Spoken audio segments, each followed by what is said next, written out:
The South is not a monolith. There are pockets of weirdness, awesomeness, and then there's Charleston, where for some time now, important things have been happening with food. A lot of them having to do with this guy.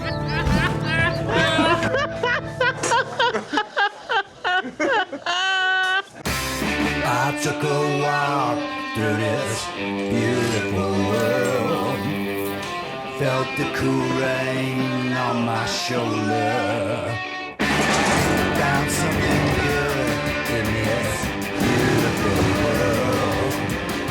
I felt the rain getting colder.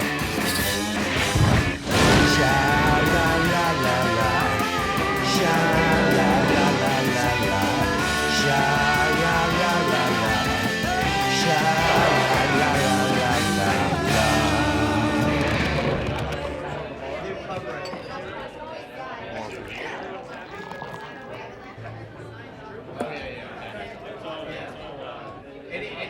What are we drinking? Beer? Are we bringing harder stuff? What's going on? I usually go with a Budweiser and a Jägermeister. Budweiser and a Jägermeister. So you're any notion of going local right out the window. Yeah. 2 Jägers? Yeah, 2 Jägers. Yeah. Cheers. Good to Cheers, see you man. again, man. The first one's never good. The first one is never good.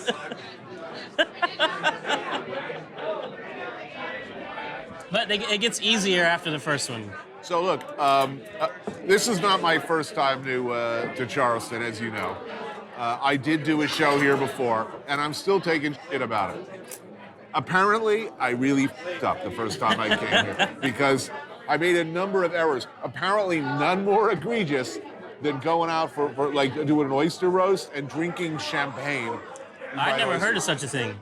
Well, champagne of beers is okay with oysters. See, that's what. It must have been a typo. Maybe somebody got confused somewhere. Yeah, anyway, I got it wrong. This time, I'm getting it right, which is why I've come to you.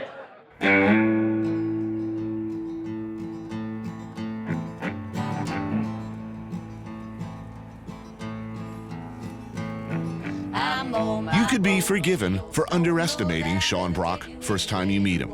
I know I did. I saw a scruffy-looking dude in a trucker cap who always seemed to have a bottle of really good bourbon on hand. Stutzelweller, 1991, 18 years old. This is the end of great whiskey. It didn't come in this bottle. This is my travel bottle because it's plastic, you see, so it don't break when you get rowdy.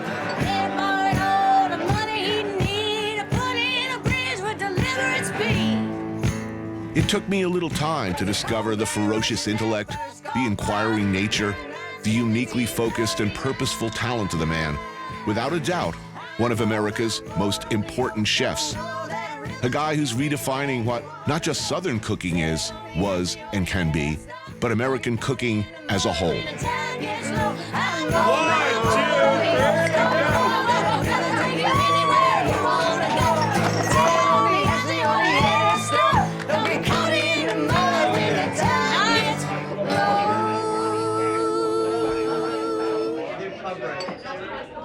We're going to talk a lot about this over the next week, about the notions of universal awesomeness.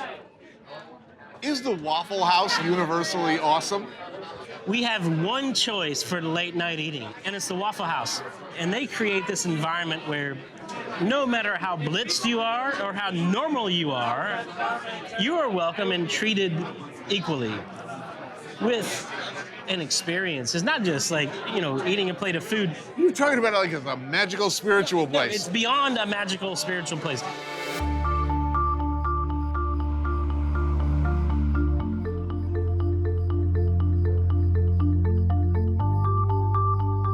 It is indeed marvelous. An irony-free zone where everything is beautiful and nothing hurts. Where everybody, regardless of race, creed, color, or degree of inebriation, is welcomed. Its warm yellow glow, a beacon of hope and salvation, inviting the hungry, the lost, the seriously hammered all across the South to come inside, a place of safety and nourishment. It never closes. It is always, always faithful, always there for you. When I was a kid, I was obsessed with this place because I wanted to be a chef. And this is the only place I'd ever been to where I actually watched people cook. This was action to me, because I would see these people cooking at a pace and cooking for people who were completely out of control, but still providing hospitality. It was one of the things that really helped me fall in love with cooking. Waffle House. Yes, I can't believe I didn't know about this. I am unbelievably, in spite of my world travels, new to the wonders of the Waffle House and unfamiliar with its ways. The terminology, for instance, is new to me. Now look, I'm looking at my hash brown, and I am already confused and enticed. Here's the thing, you Sausage can't gravy? go all in, because you want everything. I need to make a choice. So there's a balance. And then when you find your balance, you memorize it. I go scattered, covered, smothered chunks. Which means I gather, scattered on the griddle, heaped with brown onions, cheese, and chunks of hickory smoked ham. That's my style. Like, I've been doing that since day one. And I don't even know what that means. You know what I know? I don't want waffles at the Waffle House. Bullshit, man. You have to have... Waffles? Okay, you have to have pecan waffle. Now, so what I've devised as a chef is a tasting menu experience where you can sit down and really experience what this place does. And you start out, first thing you have, pecan waffle. Really?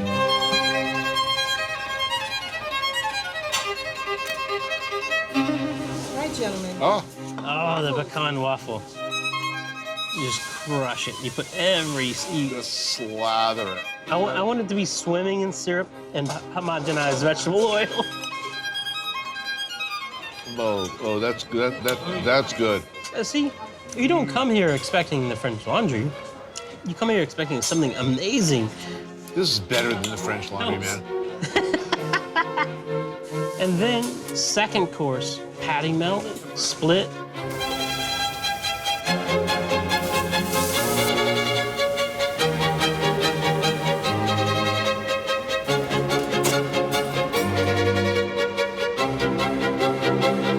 Patty melt. Come on. That's not insanely delicious. Oh, God Not damn. insanely delicious.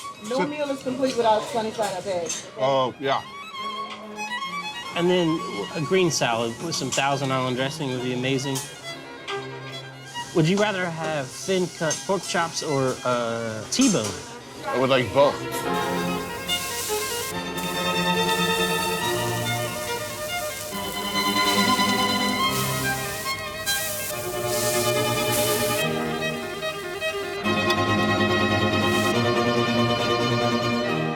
Heinz 57 is the best, man.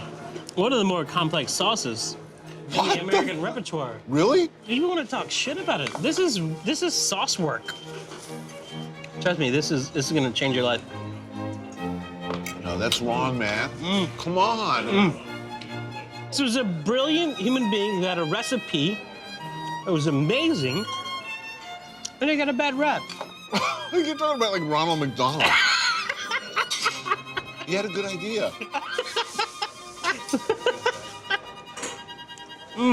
No, you're wrong. I'm sorry. Here's where we part ways, my friend. Here's my sauce. After a few bites of waffle, a burger, a hunk of generic T-bone, and some hash browns, one feels drawn right to the center of what makes our country great. An America yeah moment that drives me to clamber up on the counter and start reciting Walt Whitman, the Star-Spangled Banner, Oh Say Can You See, and you know what? I doubt I'd be the first. Oh my Give me a God. break. The umami happened. Yes, yeah, give me a break. You know what umami means in Japanese? Actually, the literal translation of umami? Orgasm? No. Umami means, in Japanese, literally, it means, I will suck your for a bite of that burger.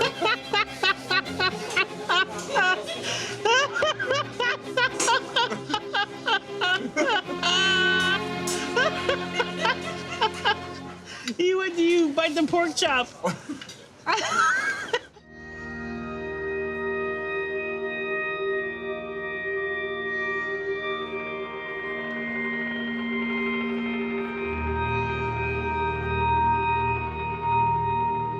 Everybody needs a place, a community, something larger than oneself to care about, to be part of. A place to hide when times get tough, where you're accepted for who you are, where the rhythms of a summer afternoon, the crack of a bat, the roar of the crowd are music. Behold the mighty Charleston Riverdogs, a minor league feeder team for the New York Yankees.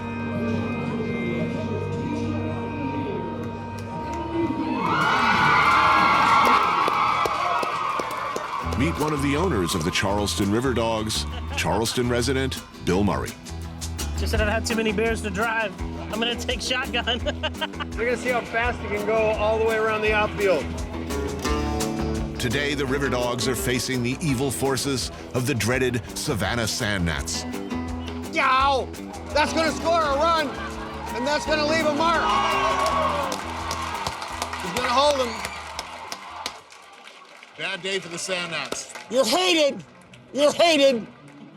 We will crush you like a, well, Sand Gnat. A sand gnat has almost no backbone, almost no skeletal structure. They foam.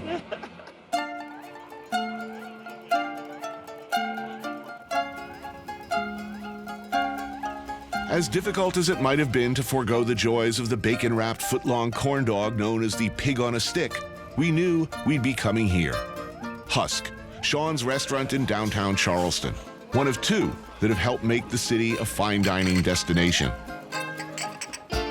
So I want to know, Southern living, it's very different up there and down here. It's a big transition. Easy for you or not? It's easy. The driving was the real transition because I drive like a New York person, and when you come here driving like New York, it takes you a while to recover. But I'm right on the edge here, like telling people that this is a really nice place to come, and really, I don't want anyone else to come. I like it the way it is. There's a lot of insects. It's really, really hot in the summer. And the traffic is worse than it ever was. Husk directly addresses Southern culinary traditions using the best of modern techniques, but always respecting the originals and who made them. It's a pressing matter to redefine Southern food. If I were a Southerner, I would make it a personal mission because it was distorted for so long. But as a Northerner, why should Northerners care? Well, I think if you look at the history of food in America, there's no denying that Southern food was the first, true cuisine that had this foundation, and that's important to preserve. And to me, though, it kind of goes back to the idea of you should be cooking and preserving and celebrating the food of your grandmother. People take a real pride in their ability to cook my aunt's recipe, my grandmother's recipe. This is how we made these, and the standard of food here is so high that when I go around any place, I just go, eh. Country ham, bread and butter pickles, and of course, Sean being Sean, there will be bourbon. I just like to start a meal with pickles and ham. I'll try not to geek out too much, but this is a very special breed of pig that came over here in the 1500s called Ossabaw. The Spaniards brought it. It has a very particular flavor. And this one's aged 3 years. It's ridiculously good. That's the best American ham I've ever had, far and away. That is unbelievable. These two things together, these are my two favorite things in the whole entire world. Stitzel-Weller whiskey and old country ham.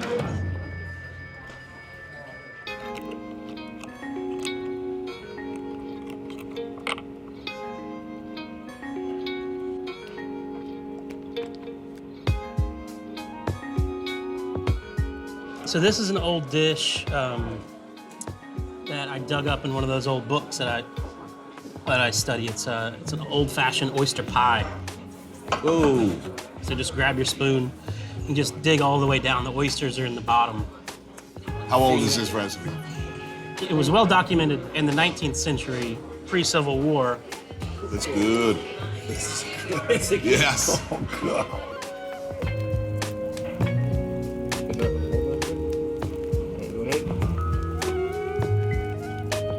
So, shrimp and grits is the dish of Charleston. I mean, it really is. It's the dish I crave when I leave Charleston and come back. This version is one of the older ones where we actually make hominy first by nixtamalizing the corn. So you'll taste the grits are a little bit different. Oh, yes. Oh, that's really great looking. And then we make a brown gravy, which is the most classic way, and on top, crispy pig ears. You get grannies coming and saying, I haven't tasted this since I was a little kid. Yeah, exactly, man. Wow, that's good.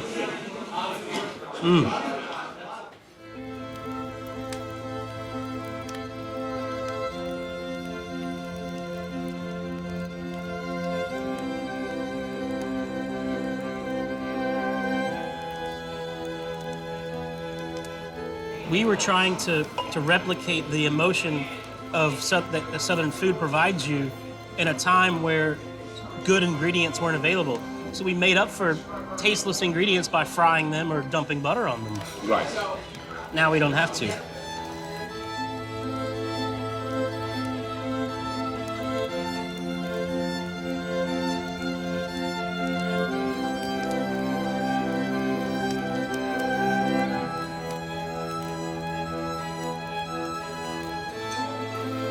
Wow, what's going on here? This is an onslaught of awesomeness here. We didn't order this. So Hoppin' John, so pit beans that have been cooking over the fire all day. These are the red peas that came from West Africa. This is the original Carolina gold rice, hand harvested with Benny. Grilled whiting, which is what nobody eats in Charleston in restaurants. It's what everybody eats in homes, with some spring vegetables. And then this is a suckling pig. That's the same breed Ossaball as we had earlier with the ham, mixed with a mule foot, cooked on a spit, some cream corn and cornbread. Wow. So this is going to be my first mule foot.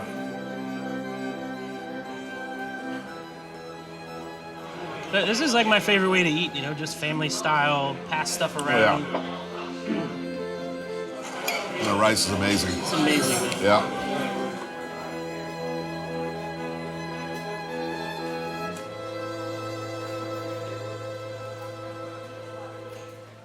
You see Bubba Gump. You get angry? I get very angry. For me, it's Chili's.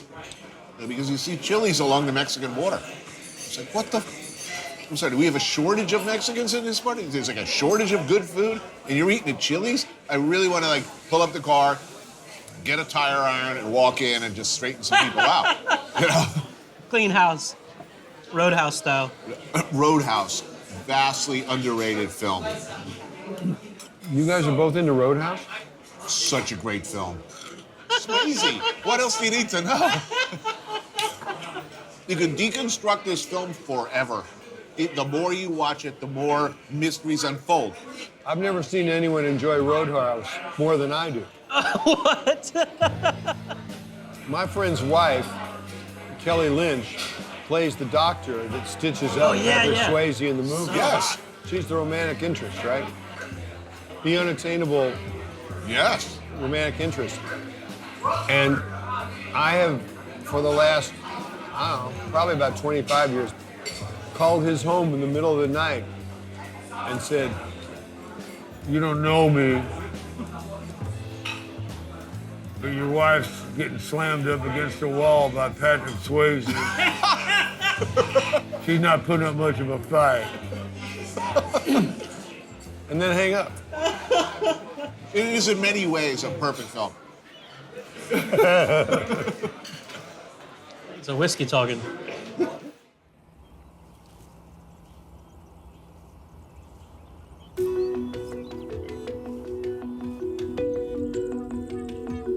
What is down-home Southern cooking? Where did it come from? Who's responsible? Well, it's always useful when asking those kinds of questions, wherever you are, to ask first, who did the cooking back then, in the beginning? Where did they come from? When you meet people here, you know that you're seeing a direct descendant of a slave that was here after the slaves were freed. Ashley Green grew up on Mosquito Beach on James Island in Charleston. Her mother owns the property, which has been in her family for generations. Fact of the matter is, in the Old South, back when the dishes, flavors, and ingredients of Southern cooking, which is to say American cooking as opposed to European, chances are that food was grown, gathered, produced, and prepared by African slaves. Chef B.J. Dennis has made it a personal mission to celebrate and protect the culinary traditions his ancestors passed down to him. So this is some local blue crab, just fresh in season. This is a play on some garlic crabs, but this is shrimp butter instead of the garlic butter. And then you have that play of, the French influence into the cuisine right here. The flavors and textures and foodways of West Africa are all over Southern cooking, and there are few better places to see how short the line between there and here than Gullah culture. I'm really enjoying this, I gotta tell you. This is so delicious. Damn. Oh my goodness. How African is traditional Gullah cooking? Well, I think what happens is you change the location of the people, but you did not change who the people were. You did not change the information that they came with their traditions. If you look at the history of American food, you'll quickly see that this is one of the first true cuisines of America. Oh, what's that? What is this? This looks good. We going back to West Africa. All right. Soft-shell crabs and conch in a decidedly West African-inflected peanut stew with Carolina rice, sautéed squash, and zucchini. Oh, that's so good. Man, it's been a while since I had conch. Clearly, I mean, correct me if I'm wrong, Sean, there's a different kind of interest in Charleston than existed 20 years ago, right? Is something happening here, and is it a good, what's changed? So, I mean, it's good to have people to have a more diverse community in a sense, but then you also lose a little bit. The danger is they're coming to Charleston because of the beauty, and we're having to fight against, bigger entities that seek to get the land so that they can develop it. And so we're fighting to keep what's been ours. And so it's important for us to preserve this area, preserve this culture for generations to come.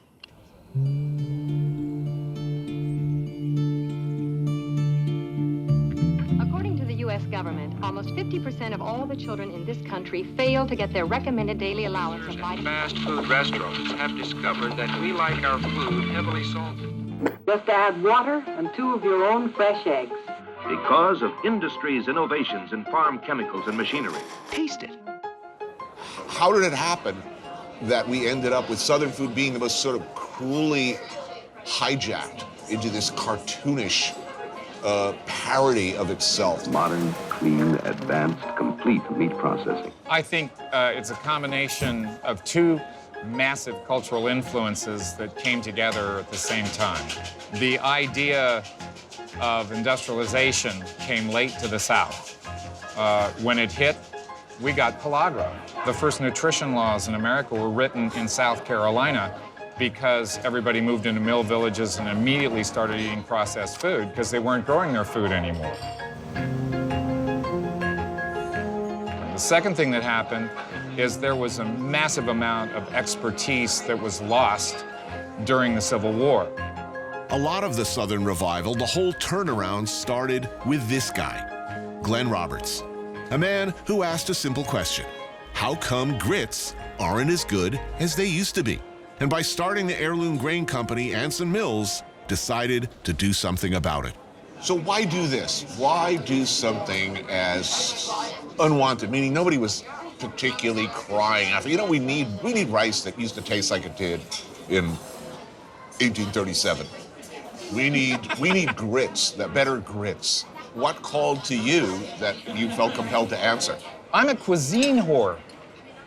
I think that culture is interactive with cuisine. As soon as you look at cuisine, you're looking at politics, you're looking at medicine, you're looking at the advanced thinking. I'll agree with you that there's nothing more political than food. You got it. Chef Mike Lotta's restaurant Fig was one of the first and most important on the Charleston scene, determined to source the kind of local products that you used to find everywhere in the Lowcountry. As much as I'd like to illustrate that solid grounding in traditional ingredients and preparations with my order, I could not resist the soft-shell crabs, which are just in season, with a pasta and shaved botarga, which frankly, I'd slit my best friend's throat for. Wow, that looks great. Yeah. That's beautiful. Sweet. When you had your first forkful of proper rice, is there an instinct to go out and sort of bludgeon the rest of the world in it, understanding what you have just come to understand? I did not run up and down the streets of Charleston. It was tough to dislodge people here. So I just went straight to San Francisco, right, and I gave away tons of product. And guess what? They went crazy. Slow-baked black bass, Anson Mills farro, ramps in season, and lettuces. And this ode to all things Glenn is responsible for bringing back: heirloom rice and peas, suckling Ossabaw pig, and chicken confit with Carolina gold rice. Oh, that's good. Isn't that great? This is phenomenal. These peas are killer. I'm hitting the rice next. That's got the entire history of Southern agriculture in it. Right here. Right there, in that little bowl. This whole idea of having a century in a dish, none of this stuff was here 20 years ago. Near the end of the Civil War, during General Sherman's Scorched Earth campaign, seed stores were a favored target. It was largely African slaves who were able to save the seeds that Glenn is now able to locate and reintroduce. It is those people who kept the corn. It is those people who kept the cowpeas. It's those people who kept the vegetables because they couldn't buy their way out of not doing it. You know, when you talk about chitlins, pigfoot, hog maws, African Americans in the North do not embrace those poor people classics of the South. There's an overlay of pain and oppression that goes with it. How do we combat that? What you're speaking about is walking away from your own culinary heritage because of social sensitivity. Bottom line is, if you want something that's compelling, that draws on your soul, this is why they call it soul food.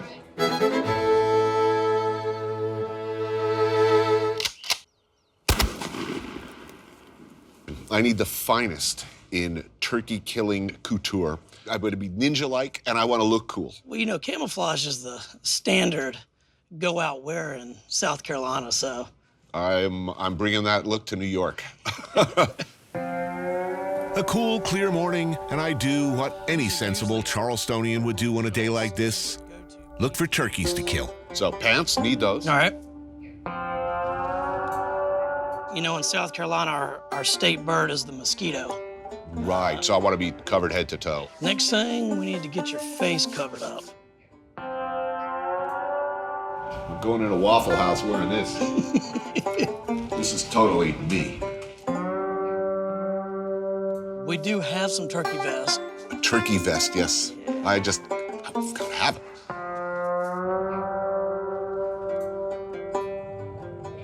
This is your last day on Earth, Mr. Turkey. You will die now. Prepare to meet your maker.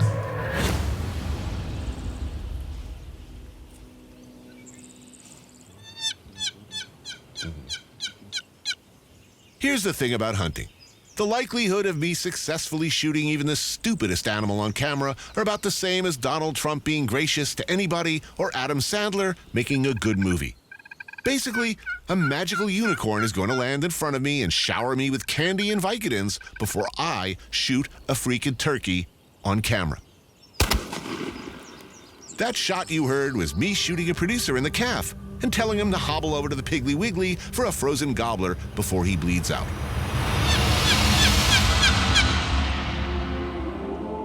And like magic, behold, turkey. Slow, slow barbecue turkey with all the sides you want and need. What do we got going on here, Chef? Pig's feet and collard greens. Oh, Pickled damn. pig's feet and collard greens. Oh, yes. And then barbecue coleslaw, some potato salad with ramps, baked red peas, Oh, there's my weakness right there. We made you some very special Mac and bright cheese. orange mac and cheese. I do love bright orange mac and cheese, as you know. And that's a turkey. Yep. Let that be a lesson to you. Like going to grandma's house. Mike Lotta from Fig is here, and Jeff Allen, owner of Rebellion Farm. So at this point, how many others are there like you guys, like who are basically keeping it real as far as real Southern culinary traditions as opposed to sort of the jokey ones? I feel like just about everybody here is. More than you would think. Well, how many people is that? 12. Yeah, in a town like this, that's pretty amazing. God damn, this is good. Pig's feet and green, it's just ridiculously good. This is really moist for a wild turkey. Like people who say they don't like turkey need to eat this. So what's your impression of Charleston? It's it's one of those weird or distinctly American mutations, kind of like rock and roll or jazz or blues. That's what makes Charleston so cool, though. There's really nothing else like it in America. And it's been unique since the early part of the 18th century. And the city works hard to preserve that. We have an incredibly gorgeous city that people want to visit, so we have the advantage of tourism. The clientele definitely gives us the opportunity to be this progressive or They almost relevant. push us to be more than we can even be. We have an active cuisine. I mean, we've recovered all these, ingredients and rediscovered a lot of the agricultural influences that were destroyed in the 20th century. But we're not just recreating history. We're not going back and cooking the Civil War. These guys are pushing the food forward here, and we're creating a new cuisine. There's got to be a happy day when you take it a Caesar off the menu forever. Yeah, I'm gonna get some more of that mac and cheese in a minute. hell yeah.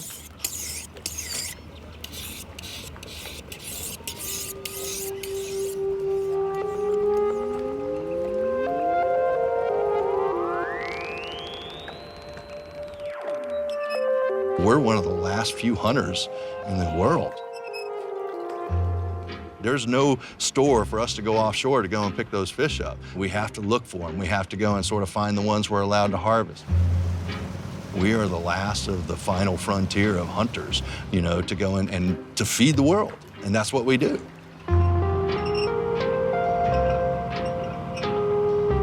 Mark Marhefka has been a fisherman since the 70s.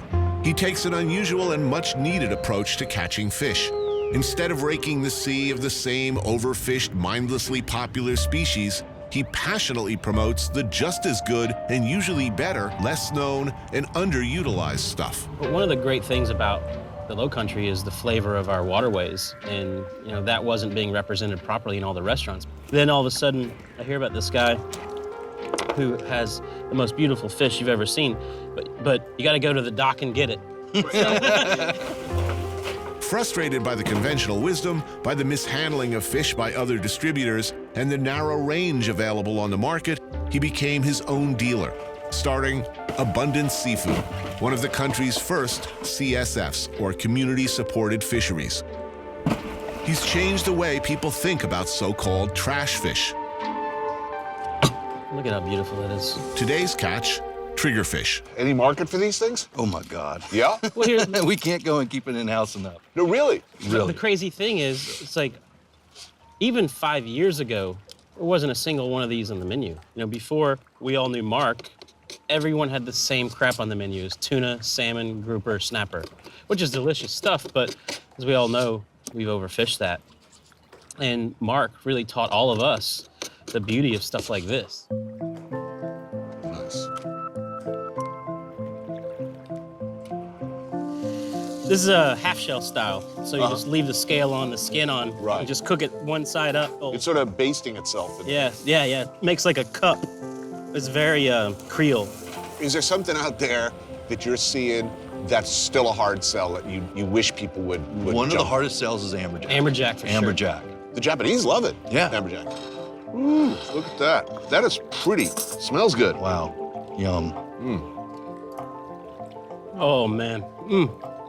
I could eat that 365 days. Charcoal and fish. Yeah, man. I know. That's so I know. good. Damn, that's good. Wow.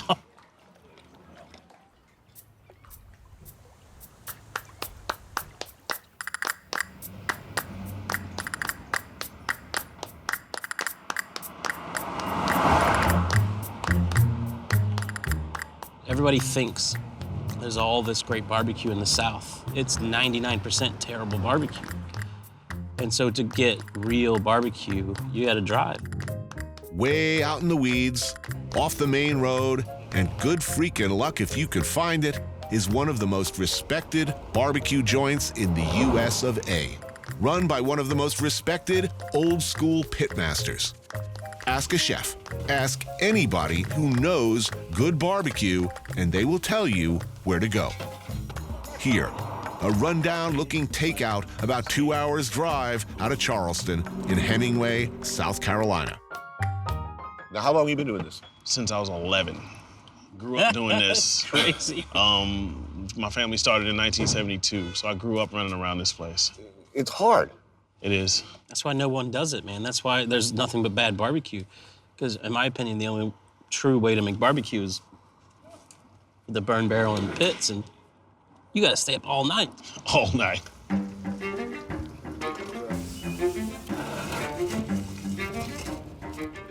Rodney Scott, a man sought after all over the world for some of the finest whole hog barbecue there is. Rodney and his family have been doing it like this and only like this for 43 years. Burn barrel, fresh coals, slow cooked all night in the pit. There are no shortcuts. This ain't a craft, this is a calling. Look at that. Yes. Oh, man. You gotta have a little bit of white bread with it. Yeah, at least no a little doubt. bit of white. Yeah, see, this is what everybody always gets wrong in New York. They serve cornbread with barbecue, which of course falls into crumbles. You can't. You gotta have that. Look at that. This is what we call pork spaghetti. Gotta have some of that. Man, that sauce is nice too. It's perfect, right? Vinegar and pepper. Yeah, it's so good. That's my dad's recipe. Do you do not the standard South Carolina mustard dressing at all? I'm sure people are going to be pissed at me about this because people feel strongly about these things, but I was not liking that mustard thing. Around here, you scream mustard, they'll think it's going on a hot dog. It's the only thing they know about mustard here. Oh, good. Oh, man, that's just so good. Now, how many hours about that pig is cooking? 12 hours. About 12. You have to love it. You have to be head over heels in love with it to do that every day. I mean, you ever get sick of eating barbecue? No, not yet. Not yet.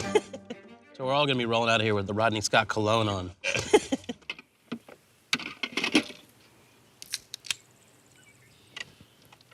What are we fishing for here? Well, out here we've got spot-tailed bass, flounder, sea trout. Really? Yeah. Woohoo, watch out there.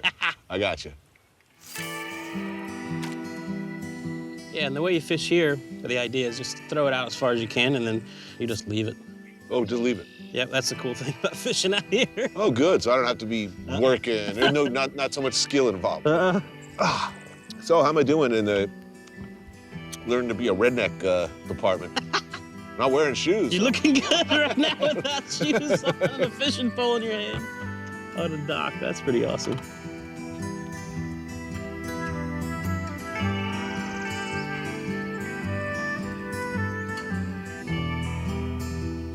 It's a different pace here, man. You know, this is the way to live.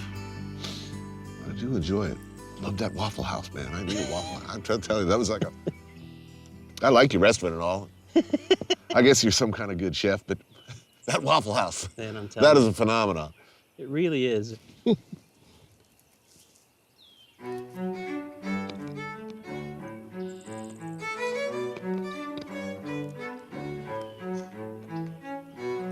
It's good with boiled peanuts with whiskey. Oh, yeah?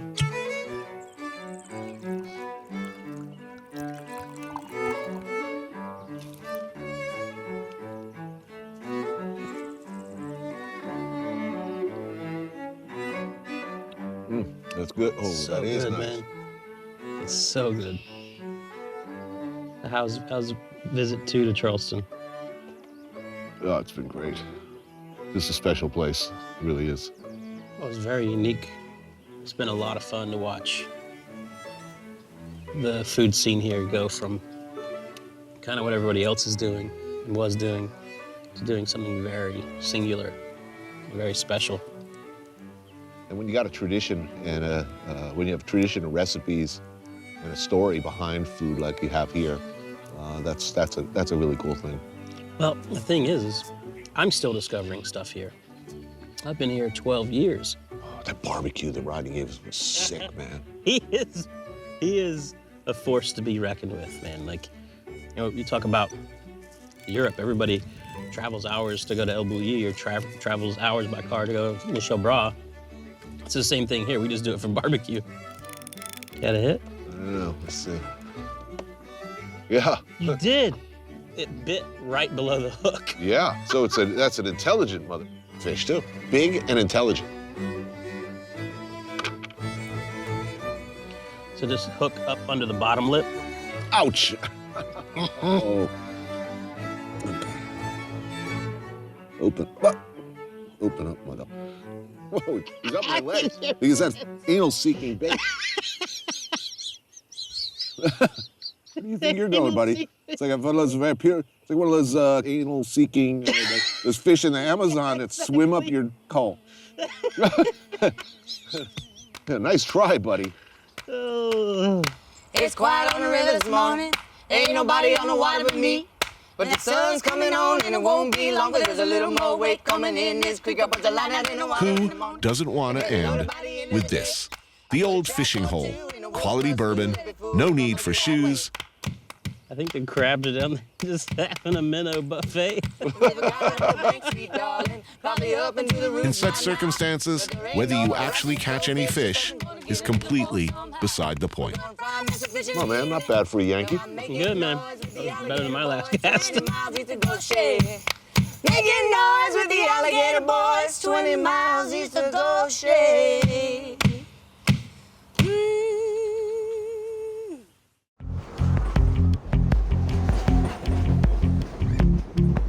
Somebody asks you where you're from and you answer, I'm from Chicago.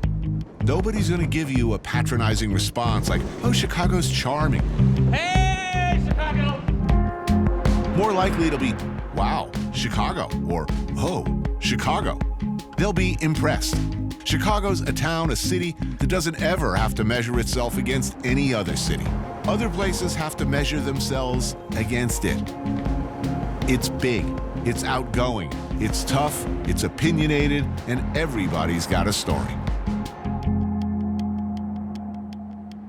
I took a walk through this beautiful world.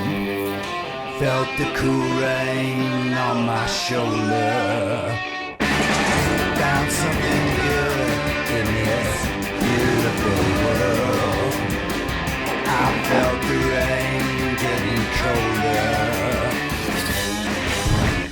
Sha la la la la, sha la la la la la, sha la la la la, sha la la la la la.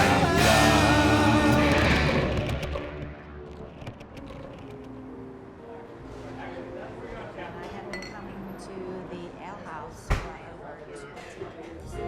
What can the ale house tell you about Chicago?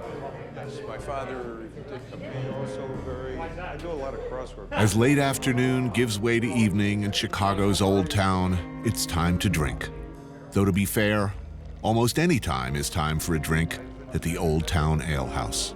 Another favorite of mine is Anita. The difficult ones are the people who... The chorus assembles to give their opinions on matters of the day, subjects of great import to this city on the lake, this city of broad shoulders, this true metropolis.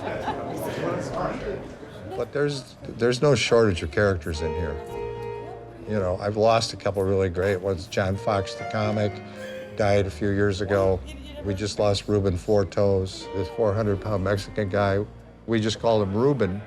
And then when he had his big toe cut off, and then he became Reuben Nine Toes. Then when he had his other big toe cut off, he became Reuben Eight Toes.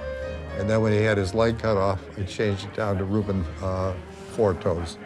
He blames all of his problems on the fact his mother didn't give him any titty milk.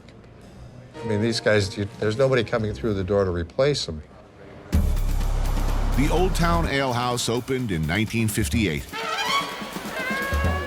and has been serving beer and other intoxicating beverages ever since. Unless you're on the no-shot list, in which case your drinking options have been, for the good of the community, limited. There's a no-shot list? There is. The only guy that ever got off it is down there now, and it was just because he's a peer. And yeah, we have a fairly extensive no-shot list. Very extensive, meaning you can drink here, but no shots for you. No shots. Just that will lead to no good? History has shown us that these people should not drink shots. But of course, what they do is they go to another bar and drink shots, and then they come over, and then we get the remnants. Right. Bruce Cameron Elliott and his ex-wife are the proprietors of the Old Town Ale House. Bruce likes to brag that he's never had an honest job, but he's a writer, legendary blogger, and artist. So who comes here? I mean, generally, who are your regulars? I think the most interesting thing about this bar, on an average night, if you look down this bar at 10 o'clock or 11, I would say the average age is certainly over 40, which is very unusual. It's really what's missing in my life. I need an old man bar. Is there a common thread to your regulars? The common thread is of our hardcore regulars. They're basically alcoholics. Well, I mean, I was dancing around that. Well, we don't dance here. There's no dancing. The late John Fox, who was my all-time favorite funny man, he came up with the Ale House handshake. The secret Ale House handshake was like in the morning, which was that. Right. What do you have to do to get barred here? You know, punch somebody probably more than once. More than once.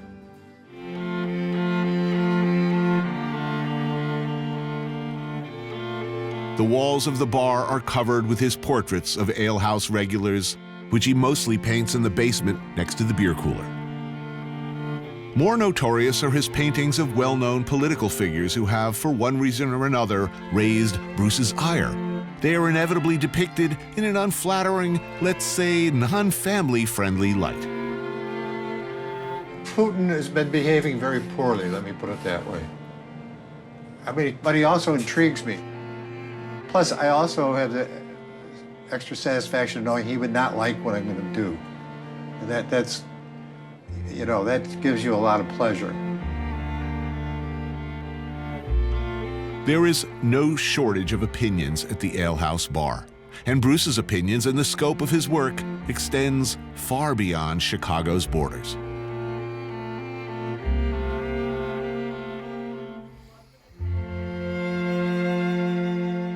I'm working on my latest painting is Putin.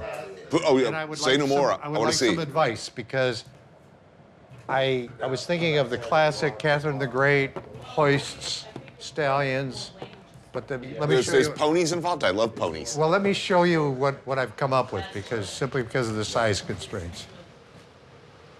And this is, of course, that's our beer cooler and everything. This is where the magic happens. Well, this is where, yeah, this is where Sarah Palin was painted. Whoa. And originally I was thinking, and I'd be very interested in your input. Originally what I thought was the Catherine the Great, the horses, and he in the receptive position. But then on the other hand, when I put him in a tutu, I think that I've really uncovered the true Putin there. Ballet is very important in Russia. Right. And if I painted him naked, that would almost be macho. Yeah, you don't need presumably tiny genitals. Well, I don't think there's any doubt about that. I mean, look, he's got his shirt off. So already, he's universally identifiable because he really likes to take his shirt off. No, he does, and I took his shirt off. I think this is an iconic image, as is. I really do. I think it says it all. I was waiting, I'm glad you told me that, because I think I can go full steam ahead now. I'm thinking pastel. I've gotten pretty good with pastels, but this might be one that... It's curtain. And it's got this young guy, really early, and his dad is talking. All fans of people who follow your blog and know so much about, you know, I know who fixes your walk-in refrigerator, I know who fixes the bathroom, I know who comes in and cleans the floors, and I know the entire morning routine between the Fancy Pants and Street Jimmy. And Jimmy. And I know so much about all of these people and just the day-to-day workings. But do you think there's something to be said that, like, you know, the trajectory of your clientele is not, does not tend to be. It's not ascending. It's not, it is not ascending. It's not an ascendance. It's in, yes. And I've lost a couple really, I mean, we've really lost some beauties. I mean, it's the perils of being a saloon keeper. Here's my take on that. Bar people do not live as long as vegan joggers. However, they have more fun.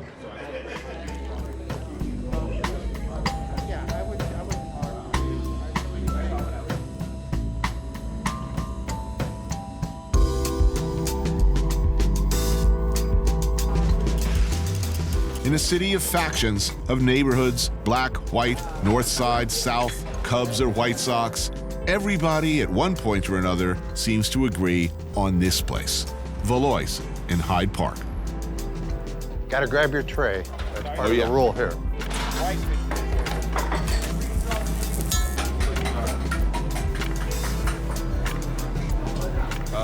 I think meatloaf and macaroni and cheese, please.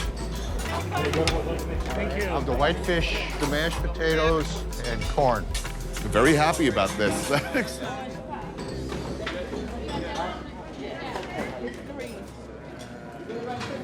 Two of my guilty pleasures on one plastic tray. Wow, they sure gave us a lot of fish. So where am I? What is this neighborhood? This is Hyde Park. This is the heart and soul of Hyde Park. So if you're running for office, why would you use this place as your staging area? What's the social importance of You will it? see every politician, black and white, running for city office will come through here at some point. Why? It's just kind of a hangout. You'd see Harold Washington here a lot. I mean, Brock, I used to see Brock here all the time. He spent mostly for breakfast. The machine that is Chicago politics goes straight back to Emperor Richard Daley, the father, then the son, with a diverse cast of scoundrels in between. How were things in Chicago? I mean, on the arc of the trajectory. The problem was that we had the Daley dynasty. We had the old man, and when we had the kid, the not-so-bright kid replaced him. And he threw a party for his friends for over 20 years, and when it came time to pay the bill, he snuck out the back door of the of City Hall. Mm-hmm. So it's a mess right now financially. The one thing about Chicago is you cannot get away with being a fake or a phony. I mean, maybe somewhere out in one of the suburbs, but people see through it right away. And that's kind of Chicago. What other characteristics of a true Chicagoan would be stereotypically true? I think you've got to make at least a little effort to not be a pussy. I think you got to be a little tough. I don't think you can just... You can't be a pussy. Or at least you're making an effort. Make a little effort. Just not to just, you know, roll over and... Right.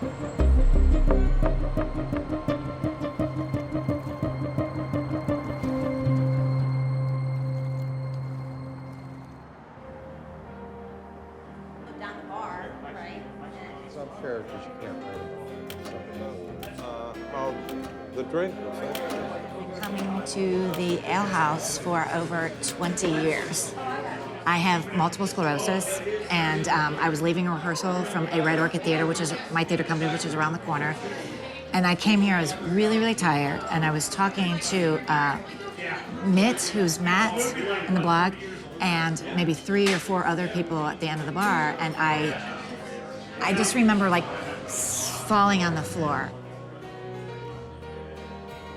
I heard somebody yell, "She's not breathing," and they called an ambulance. And that's kind of all that I remember. And when I came back a few days later, like I walked in the door, but I was like, "Yeah, you're better."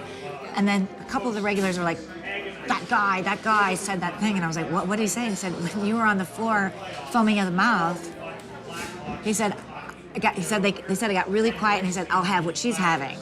So yeah, so that was fun. But I found out later, what was really interesting about it was that right away my mind goes to alcohol. I always have to say that. The American cheeseburger. It's the sort of feeling you get when you eat it, that you remember you're sitting with a friend and enjoying a memory that takes you back to long ago when you were young. And as we follow Paul backstage, watching him slowly sip his coffee. Hey, what's going on, Daniel? You remember that comedy isn't just about laughs. It's also about coffee and clothes and being yourself. Do you guys want to run this scene? Which one? Transcendence. And after all, if we can't laugh at ourselves, who can we laugh at? I gotta be honest, he usually does it way better. Oh, come on! How is it that Chicago has become the sort of the font of comedy? You know, it's a gusher. I think it all started with Second City, and then people came here to study. I'd say 90% of the people who are doing comedy right now came to Chicago to study. Paul Jurowitz, a young man at the beginning of what will presumably be a glorious career. First, you push me in the pool. Now you call me Ketchup Dick. I try to be spontaneous one time, and this is what I get. I feel like no one respects me anymore. Second City opened in Chicago's Old Town in 1959 and almost from the beginning established a probably unhealthy symbiotic relationship with the Ale House. You know their names: John Belushi, Gilda Radner, Amy Poehler, Bill Murray, Chris Farley.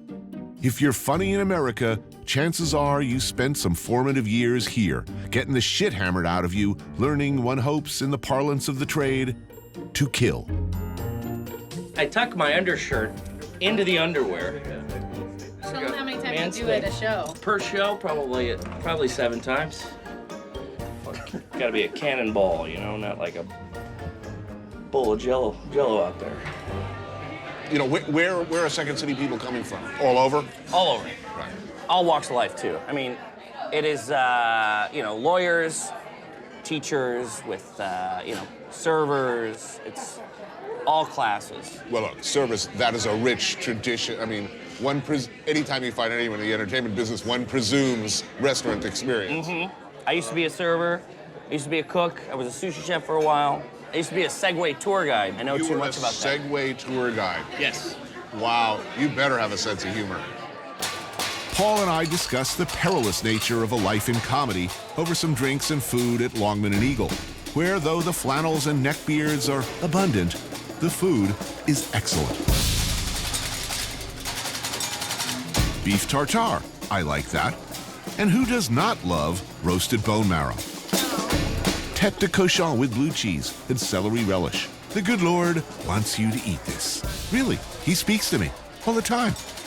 Confit of beef tripe. And since I'm all about vegetables, slow roasted cauliflower with caramelized onions and lentils. So, does Second City travel? Do you have a road company? There are touring companies, 3 touring companies. They're on cruise ships as well. So I did 10 months on a cruise ship. Oh. Which is 10 months of looking at the water and wondering, at this trajectory, would the boat pull me under? If I had this much to drink, how long before the boat is out of my sight line? So that's like a prison ship. I mean, because you can't. I mean, it's you can't real say fuck fun this. for the first 2 months. It's a lot of fun, hanging out with the crews. There's a lot of, venereal diseases going around.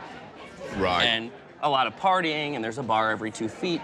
And then after you hit the 2 months, and you're like, I want to go home. Mom, please help me. Man, talk about, battlefield conditions to hone your craft, man. I respect. That is that the idea behind it? We're going to send you out. When you get back from the gulag, you will be stronger for it? Oh, absolutely. It's your first time getting paid as a performer. And it's also the largest amount of people I've ever performed for was on a cruise ship. It was 950 people you're performing to, 4 nights a week. Right.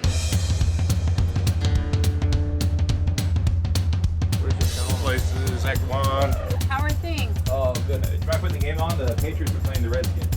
Do we know where the dry cleaning is? There's no job that you can liken to this job. What are you trying to say, Mike? There were some sort of time travelers? My hemp business is doing really well.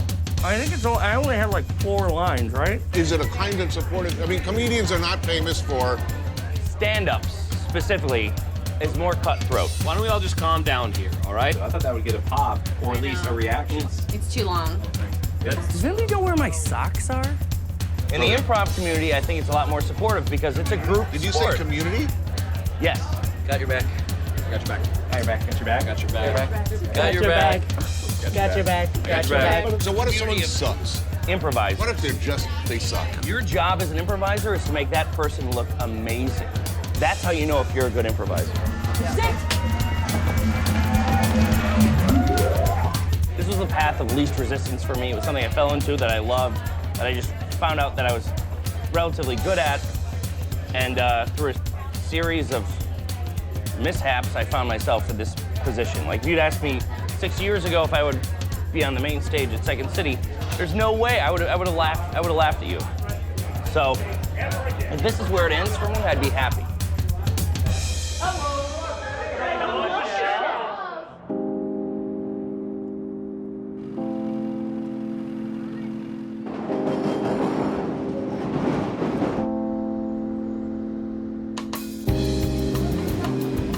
Maybe the first thing you think of when you think about Chicago is not ass-burning Szechuan food, but maybe it should be. Well, I think a lot of people come and they think that Chicago is like on the Magnificent Mile, and they're like, oh, should we go down to Navy Pier? Like, no. Right. Why? So it's nice to go out to the neighborhoods, and there's so many different ethnicities everywhere. So going to places like that is really awesome. One of my favorite Chicagoans, chef, restaurateur Stephanie Iser from The Girl and the Goat, and her colleague, Peter Wong, enlightened me. Look, I knew Chicago was a city of very diverse neighborhoods. Everybody says so. But this, I didn't know about. Now I do. So where are we, and why are we here? I have to say, I'm really glad we're here. But why? We're at Szechuan cuisine. So after going to China, we were just talking about that Chengdu is my favorite place, but Peter's never actually been to Chengdu. And so coming back then, it was like, let's go to Chinatown and try to find places to find those things we ate for breakfast every day.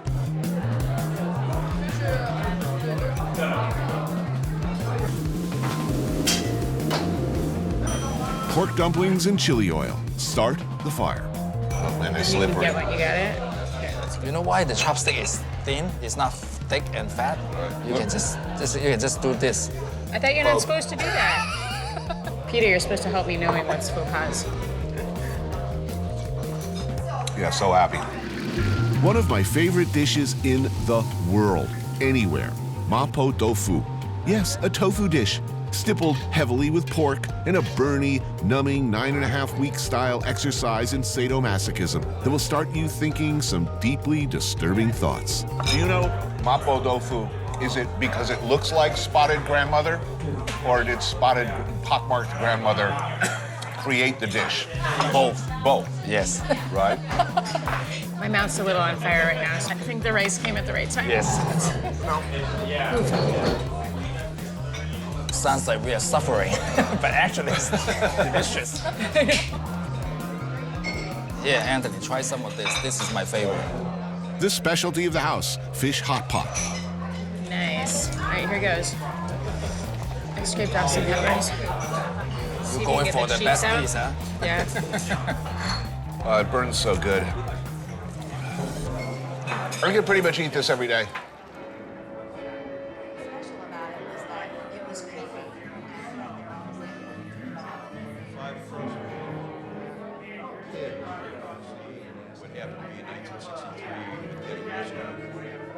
The summation was that I moved to move him away from another customer, and he backed up and clenched his fist. And boy, when somebody clenches their fist, they're really capable of doing something. So I got in the first shot, and then somebody grabbed me by my arms and held my arms, and he got the second shot off. And he re-deviated my septum, which was a good thing. But, he was bleeding and I was bleeding. And, it was camaraderie. We hugged and kissed afterwards and said, oh, I'm sorry, I did that. Well, he's dead now. I don't want to speak poorly about my dad. That might be on that wall.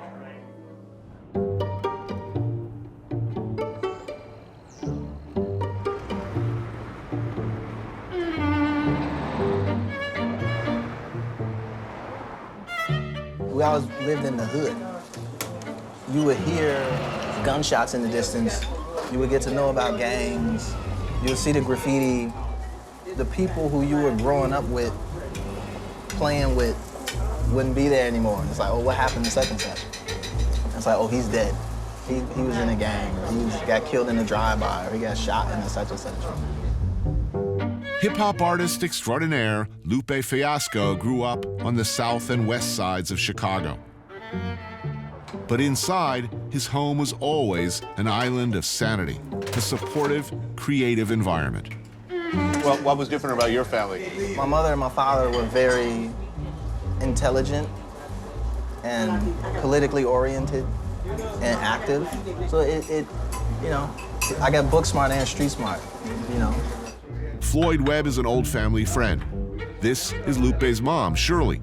As becomes quickly apparent, she is, along with being an extraordinarily good cook, an extraordinary and determined human being.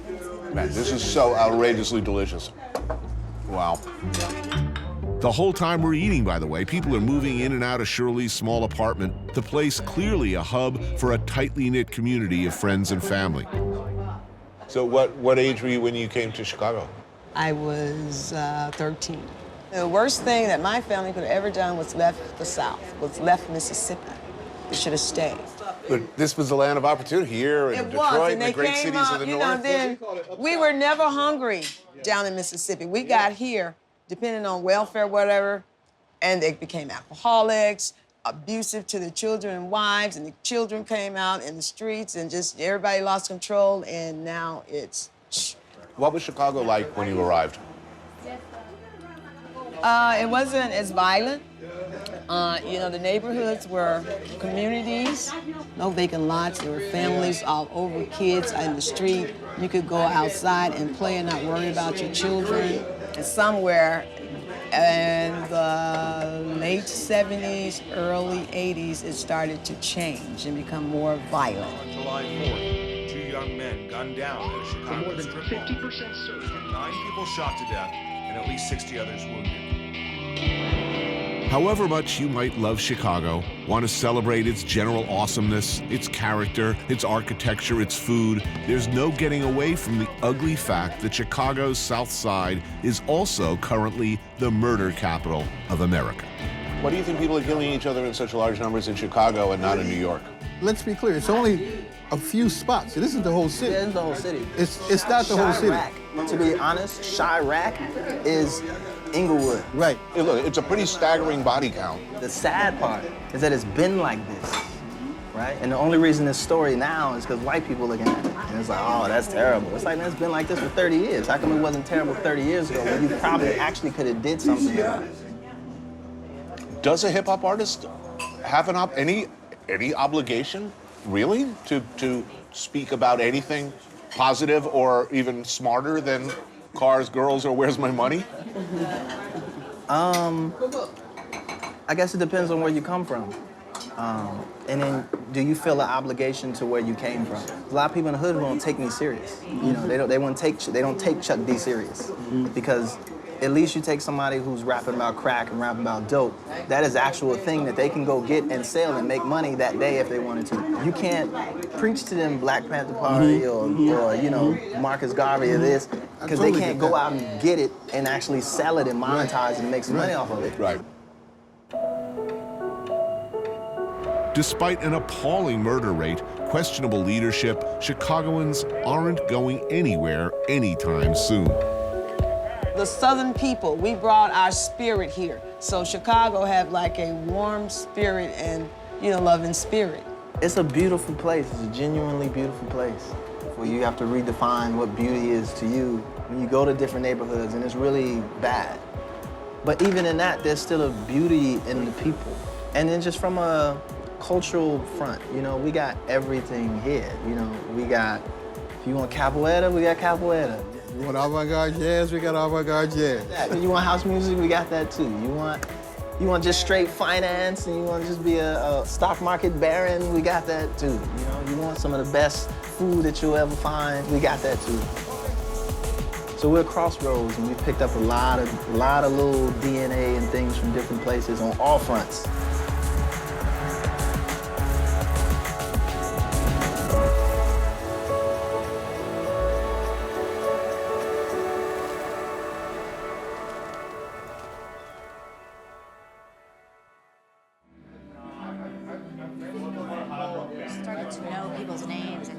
some characters you can't write about.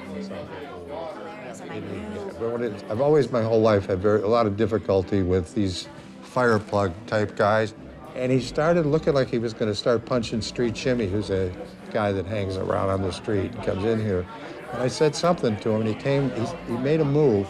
So I caught him a real nice left, knocked him down, and I never saw a guy make this move before, but on his stomach, he just went, like, squished over, hooked my leg, got on top of me, and started whacking me. And Hawkeye, our doorman, just sat there watching me being pummeled, and Street Jimmy came over and grabbed his arm.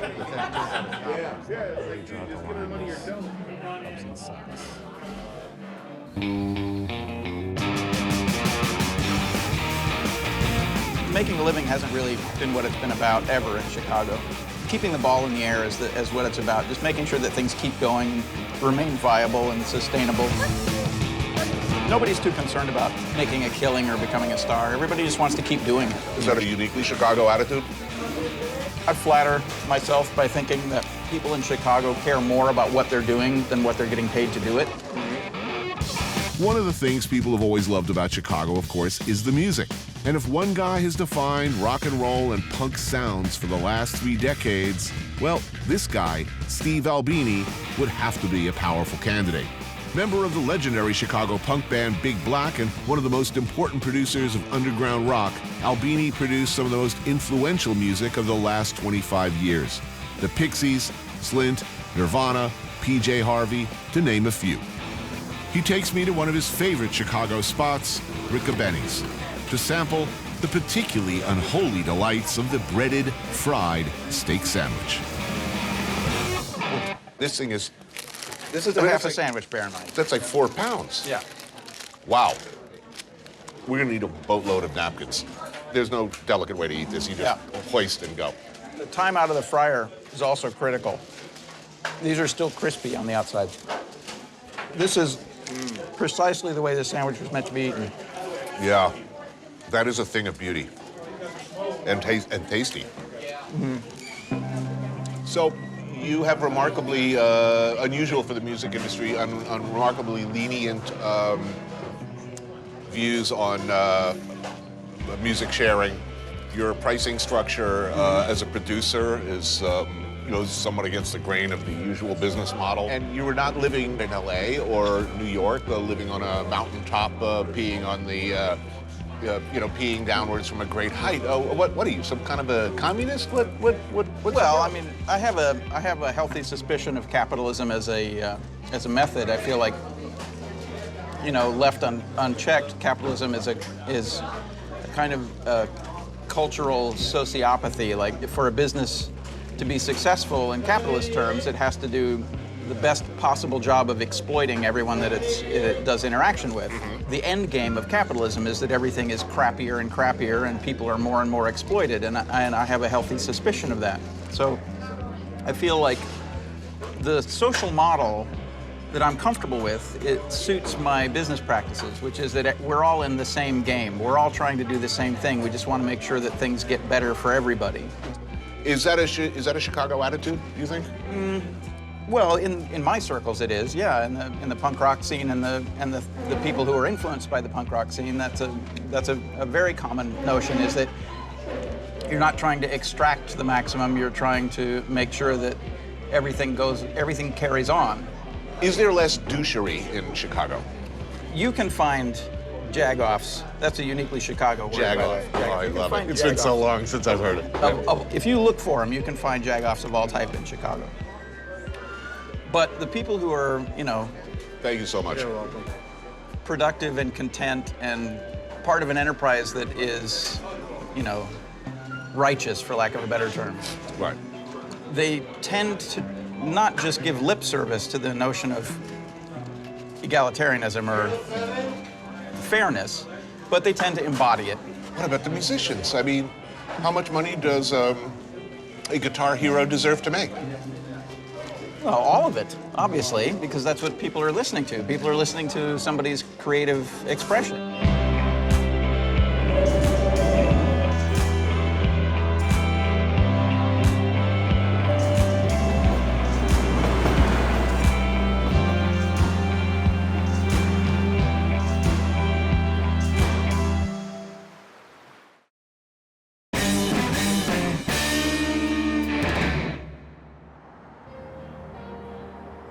down the bar, right? And it's Some characters you can't write about. I mean, some people are...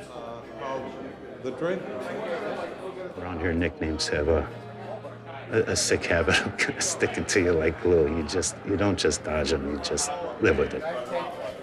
When I used to bartend the morning shift here, him and this other guy used to come in a bit crazy before it was even like 8:30 in the morning. And this one poor guy was here, and they were like on both sides of him just going nuts. And I'm like, that's it. You guys got to go. But he says, man, you're a real buzzkill. And it stuck to me ever since. I mean, it's carved in stone pretty much.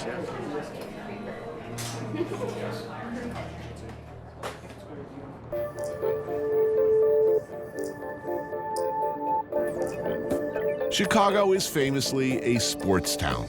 The Bulls, the Bears, the Cubs, the White Sox. To you and me, those are just names, but to many Chicagoans, a cause, a defining lifestyle choice. The rivalry between Cubs and White Sox fans, for instance, is particularly vicious. The difference between a Cub fan and a Sox fan is a Cub fan goes to the park, they enjoy themselves, they have fun.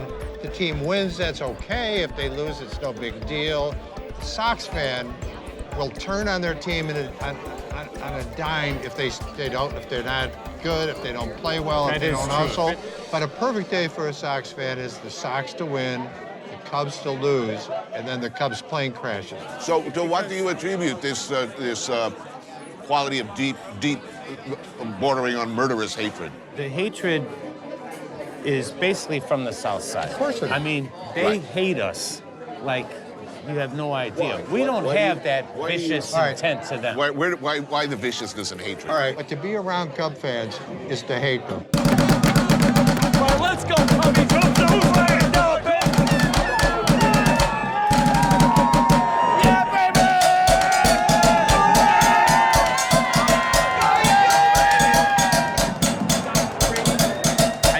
I can never bring myself to understand their hatred of us.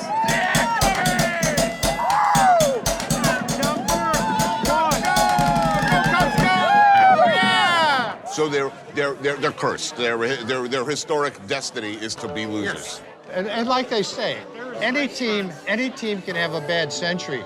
The Cubs are working on having 2 bad centuries. Right.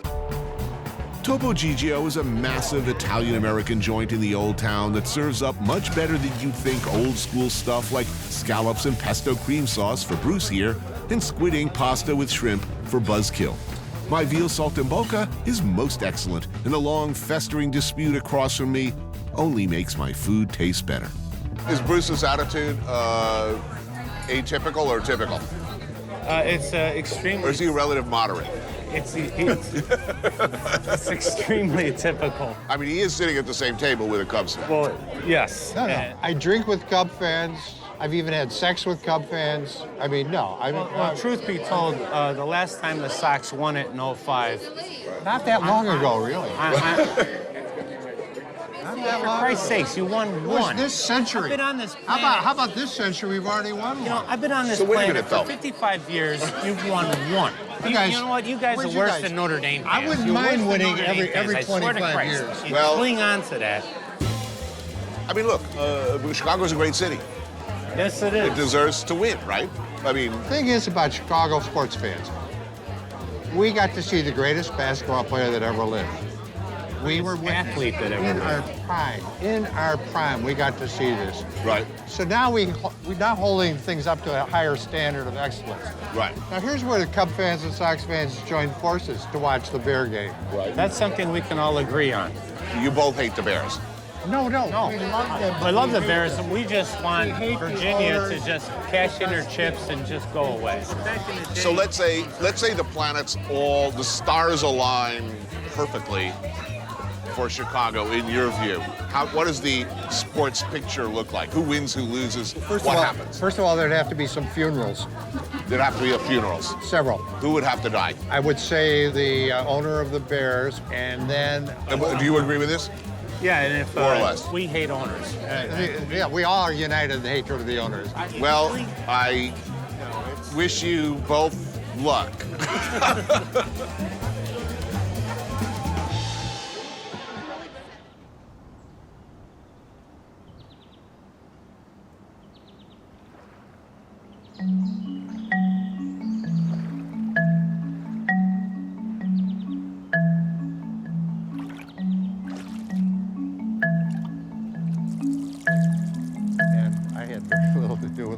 I just get up. And Roger, he was a very fat guy, always been a very fat guy until, of course, he became ill. But he was an indefatigable walker. He loved to walk. And the reason we ended up here was because in the drinking society that we were involved in at the time, there were not many walkers. But Roger was a walker. I was a walker. Legendary film critic Roger Ebert was a man of mythic proportions in Chicago. A close friend of Bruce, half of the Siskel and Ebert duo, and a regular at the Old Town Ale House, Roger passed away in 2013 after a long battle with cancer. I've been sort of conducting an informal poll over the course of the week, asking people who Chicago should honor. If you had to put up a statue, you know, of the sort of an iconic Chicagoan who everybody agrees is a good person. And very popular answer, Roger Ebert. I would say that I'm a little prejudiced, but definitely Roger Ebert deserves all the accolades he's been getting, justifiably so. Roger's the guy that got me to write the blog, and he's the guy that gave me the tips. He was an amazing guy, and I think, of course, had he not become ill and really handled his illness in a way that I can't even conceive of myself handling, I think that really kind of set him apart from kind of the other iconic Chicago people. The guy, and correct me if I'm wrong, this was an enthusiast. I mean, this was a guy who actually liked going to the movies. Now, this is not always the case with critics. They don't necessarily love the people or the subject matter they're reviewing. Roger loved movies, and he loved actors. If you went over to his house, he would want to watch movies.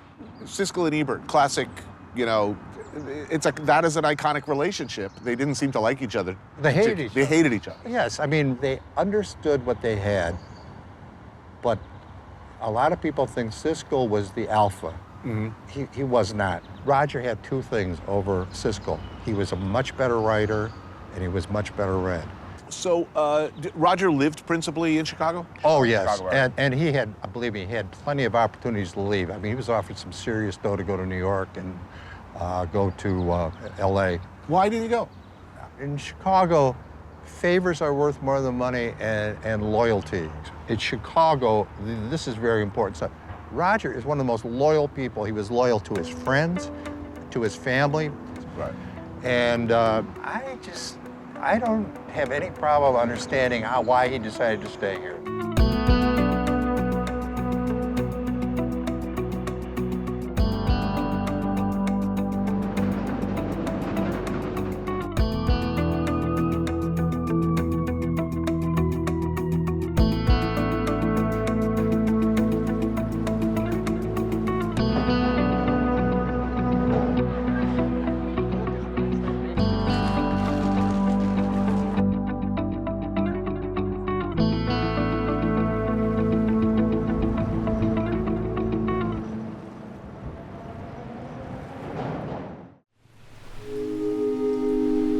Some people must live in great spaces, where the sky goes on forever, where everyone must bend to the land, where to hunt, to fish, to sleep under that big sky aren't activities, but a way of life. It was between here and those mountains that Cheyenne and Crow battle took place. But I like it, it's very peaceful, huh? What was it like 100 years ago, 200 years ago? Oh, not much different. This was never forested. This is the dry side of the river because the primary winds come from the west. Rain tends to blow over here. That brings the snow to the mountains. Legendary writer and poet Jim Harrison is one of those people. And this is his home. I took a walk through this beautiful world. Felt the cool rain on my shoulder. Found something good in this beautiful world. I felt the rain getting colder. Sha la la la la, sha la la la la la, sha la la la la, sha la la la la la.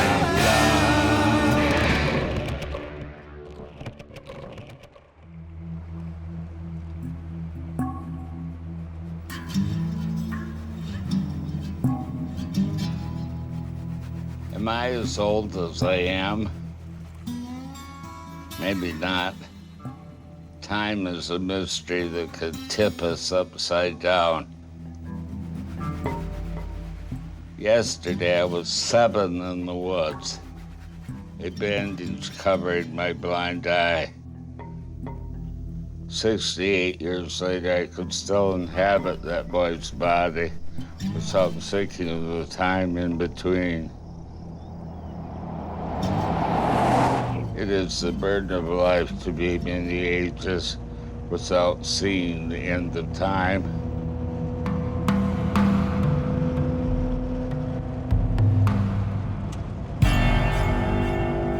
Next time you turn off a news cycle filled with shouting bobbleheads, convinced that America is devolving into a moronic inferno, questioning the greatness of your nation, maybe you should come here.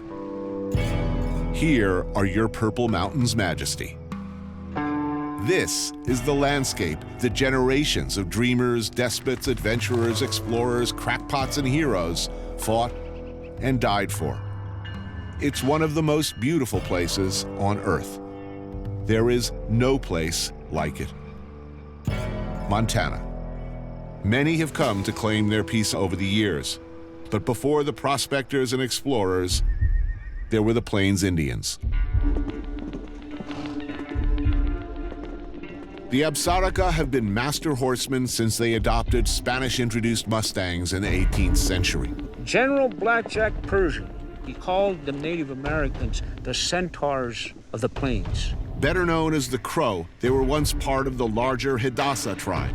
Centuries ago, they split off on their own and wandered or were pushed by conflict with the Blackfeet, Cheyenne, and Dakota until settling here in the Yellowstone River Valley. That horse became everything to our people. Kennard Reelbird grew up ranching and raising horses here at Medicine Tail Coulee, which happens to be the exact spot where General George Custer had the worst day of his life. Kennard raises horses for rodeo, for riding, and for this, Indian relay racing. The athletic ability on them kids are just amazing. The competition is intense. They travel all over to compete at this collarbone-smashing, skull-cracking, bone-snappingly dangerous sport. Former allies and former blood enemies alike. Required a lot of courage. I'll bet. And a high threshold for pain. It's representative of warrior mentality. One rider, 3 horses. When they're lined up, gun goes off. It's like a spontaneous combustion. Top speed is around 40 miles an hour. And after each lap, the rider dismounts at full freaking gallop and leaps, hopefully, onto the next horse. Yes, it's as dangerous and difficult as it looks. The prizes at big events run into the thousands of dollars, but really, it's about bragging rights. And pride. Being in motion, in rhythm, in time, and in one with that horse, you develop strength of character. And once they conquer that fear, that feeling of accomplishment is so great. When they walk back from that race, they have this sense of pride and self-worth is sky high. Now they've identified with their ancestors.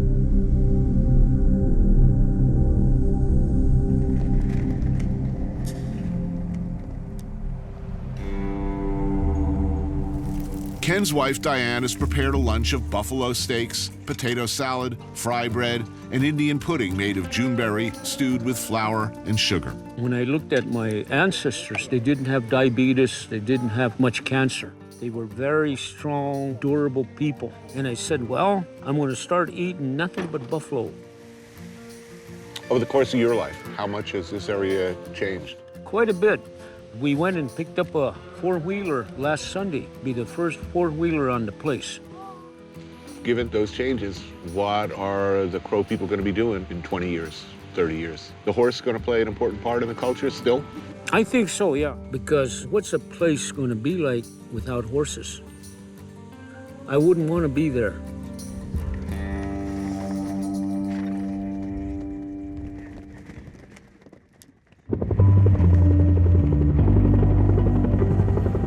Who owns this land?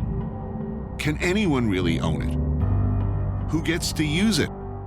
These are big questions that cut across traditional ideological lines out here, where they have real meaning, not theoretical meaning. All this belongs to one man, this guy, Bill Galt. Okay, we're about a half mile from the confluence of Rock Creek and the Smith River. Galt Ranch is 100,000 acres of grazing land, mountains, cliffs, and valleys. There's also some of the best trout fishing on the planet. Bill, the water level on the creek looks good. This is Bill's friend, the author and journalist David McCumber. They disagree on land use, a major issue. Remember when you could do that and still be friends? Lee Kinsey is a professional outfitter who Bill leases some areas of his property to for fishing. All this to outwit a fish. I know. It's amazing. All right, go ahead. Stop that tip high. Throw that thing straight up in the air. Good, perfect. Bill's a fifth-generation Montanan whose principal business is raising cattle. He's no weekend cowboy. This is work, and he pays a lot of attention to his land. And a big issue for him, for just about everybody around here, is the 1985 Stream Access Law. Anybody that could access a stream via a public means could in fact use the stream, even if it was on private ground, as long as they stayed within the ordinary high water mark of the stream. Widely heralded by sportsmen and outdoor enthusiasts, the law did not go down well with landowners like Bill. Oh, got him. Something took a bite. Yep. He's still got a fish right in there, too. Oh, I see him. Perfect. Hoop, set. Whoa! The fish of the day. Nice brownie. All right. Woo! Beautiful thing. That's pretty. But I will not eat you today, my friend. Not today. For lunch, a modest, protein-centric repast of steak, a Wagyu Angus hybrid bred and raised right here on Bill's ranch. There's the marbling and a Wagyu steak. That's what makes them good. Oh, that's nice. And it's pretty damn tasty, I can tell you. So you hold an opposing view, is that correct, on access? The idea behind the stream access law, that if you stay in the water, it's public. I agree with that concept. But where do you draw the line for private property rights? State were to pass a law that your restroom was public because the public needed it in your house. Right. But just because this isn't my backyard doesn't mean it's any less mine than your toilet is yours. We still pay taxes on every foot of it.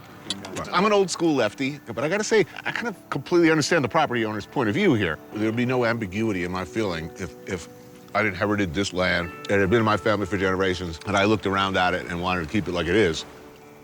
If I were to go to a bar in town, and I would ask, how do you feel about this issue? Where would it break? What would most people say? If you're a fisherman or a landowner? Clearly divided right down the middle. But a lot of people are going to say, when I was a kid, I used to be able to go hunt and fish, and I can't now. Stuff's getting closed off. I have some sympathy for that. Anybody that's not complying with stream access merely has to step into the stream when he hears you coming. Right. The spirit of it is, it makes sense. The spirit of it's thievery. We own it, and they took it, and that's not stealing it. Without compensation. I think it's still here. This is about being a good neighbor, right? Yeah. I mean, so if people ask nicely more often than not, you're going to say yes? We do. Used to be, before stream access, we seldom required somebody to have permission if they just behaved themselves. After stream access is when the outfitters came into the world. Not because we wanted to make money, but we wanted somebody there patrolling and policing it. The outfitters take care of it. A small stream like this can only take so much pressure. It really can. And so we try to manage it, fish it responsibly, and if somebody wants to walk all the way from the Smith 5 miles up to here and do it legally, I say all the more power to them. That's what I'm saying.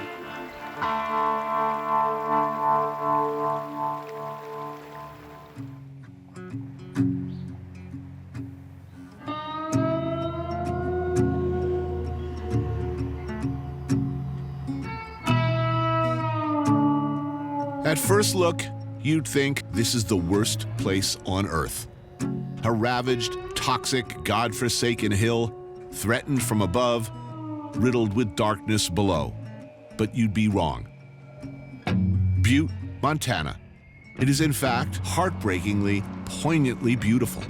The gallus frames seem eyesores for only a second before it becomes clear why they're points of fierce pride for locals, for whom they signify and commemorate everything. For Montanans, many people consider it sort of a black eye. I happen to think it's sort of the essence of Montana. Aaron Perrette was born in Butte. He's a professor of literature and a chronicler of the city's colorful literary history. There is something beautiful about this city, right? Yeah, the enduring decay. Like in Detroit or a Buffalo or Cleveland, you can see the aspirations of the builders or the people who they were building for. As I've gotten older, I kind of think about it the way Europeans romanticize those ruins in Greece and Rome. Butte is America's Acropolis. In its heyday, Butte produced tens of billions of dollars worth of copper that built, well, America, that helped power the country, defend it against Germany and Japan. Without this hill, no copper wire, no electricity. At the turn of the century, Marcus Daly's Amalgamated Company consumed its competitors and became Anaconda Copper. By the 20s, the company, as it was referred to, was one of the largest corporations in America, generating staggering wealth by today's or any day's standards. People came from all over the world to make their fortunes here or simply for steady work, a better life. Cornish, Welsh, a lot of Eastern Europeans. Croatians, Serbs, very ethnically diverse. By Montana standards or by any standard? I would say by any standards, that's kind of a micro version of New York City. Meaderville was an Italian neighborhood and developed a tradition of supper clubs. Lydia's was opened in 1946 by Lydia Micheletti in the 4 Mile, the valley below Butte. So what is a supper club? I've heard about this tradition, but I don't really understand what distinguishes a supper club from a restaurant. At least in Montana, the supper clubs are a variation on Meaderville style. It involves this antipasto beginning. Sliced meats, sweet potato salad, salami and cheese, side salad, pickled peppers, and breadsticks. Then when you actually get your entree, you get, oddly enough, ravioli or spaghetti, or here, both, but also French fries. Odd. That may be unique to Montana. For entrees, seared scallops and white wine sauce for Aaron. Me, noticing we're pretty much landlocked around here, I go for the extra thick tenderloin of beef, thank you very much. This is wacky. It makes no sense. It is somewhat bizarre to have scallops and French fries. Yeah. Meaderville no longer around. No, it's not. It was swallowed up by the pit in the early 60s. For the first 70 years, it was hard rock mining, blasting and digging tunnels deep into the ground. By the 1950s, mining was moving increasingly to above ground, open pit, which meant fewer jobs and a bigger, more visible footprint. By 1955, the Berkeley pit had become the largest open pit copper mine in the world. As it expanded, it devoured Meaderville and surrounding neighborhoods. There was money down there to be dug out of the ground, and that's what Butte had always been about from the beginning. In 1983, the pumps that held back the groundwater from thousands of miles of tunnels beneath the city were turned off. The pit filled with 30 billion gallons of water. And as mine tailings and mineral refuse contaminated the water, it became a giant, insanely toxic lake of sulfuric acid. A monument to greed and heedless exploitation of the earth, and something eerily, if tragically beautiful. If you're still living here, you've got to have some kind of weird, perverse pride in the pit. Absolutely. I mean, correct me if I'm wrong. No, you nailed it. Obviously, the pit is an enduring emblem of that rapacious capitalist greed, but you also have people here who are proud of where they live. And the history of Butte, in many ways, is, this town that should have died, but never did. Part of that is luck, geographically, but also the character of the people here. You know, they endured.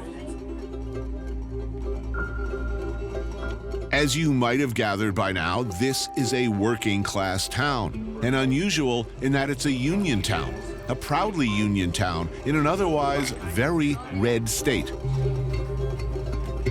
Butte is the most interesting, important town in America that nobody knows about. Bryant McGregor is the owner of the Silver Dollar Saloon in what was once Butte's Chinatown. So we call ourselves Butte America. Amanda Curtis, a former state congresswoman, was born of the labor movement. She's a unionist, an advocate for workers, and this solidly union city she calls home. When you got off the boat in Ellis Island, it said Butte pinned to your shirt. And it wasn't Butte, Montana, right? It was Butte, America. We were founded by European immigrants who came from socialist countries with all of these crazy socialist ideas. Would you say Montana, in a stereotypical way, is relatively socially conservative? Oh, absolutely. But Butte is a labor town. Nobody knows anything about union history. You know, they don't teach it. When the country was at its peak, unions were at their peak. When wages were at their peak, unions were at their peak. That was then. This is now. This is the era of I got mine, Jack. That's what makes Butte different. It's not I've got mine. It isn't. It's Why? Truly not. Union is together. We've grown this community out of taking care of each other. You have to remember what it was like here for workers before unions, if you can imagine. Men worked underground for as little as $3 a day. 10 to 12-hour shifts, 6 days a week. Thousands died over the years in industrial accidents or from silicosis, lungs ravaged by the airborne silica dust. You don't have any rights in your workplace unless you bond together and have a collective voice. In a one-company town, despite hiring assassins and strikebreakers, Butte's thousands of workers successfully managed to unionize. Labor costs increased while copper prices slumped. Anaconda responded by moving their production increasingly south, way south, to Chile, where such impediments as labor laws and fair wages were more malleable. We serve as the example about what happens if you allow unfettered capitalism. But isn't there something beautiful about unfettered capitalism? Because look, this structure here. We powered the entire world. As long as they're making that money in the goddamn United States of America first. Right. I feel I'm a patriot. And if you're taking jobs away from America to export them overseas. You're not. You're not. And we've been talking about this for decades in this country, right? Or keep our jobs here. Yeah.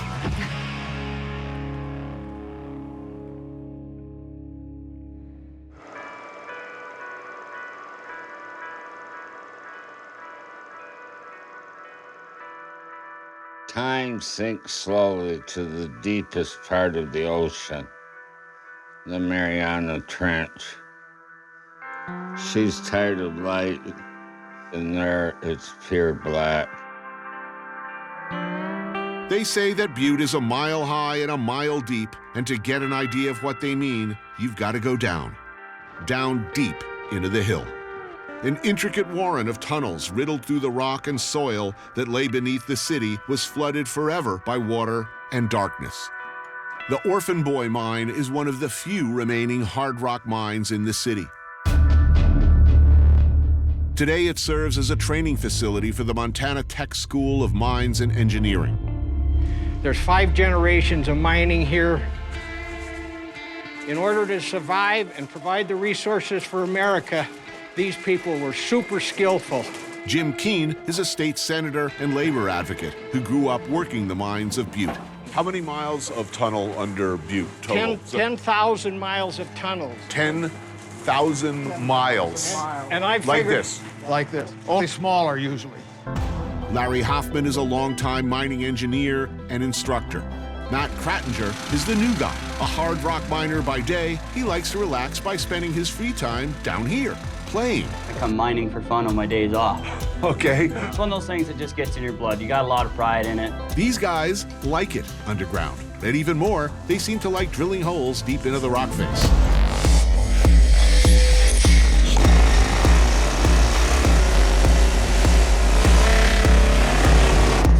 You want to drill? Sure.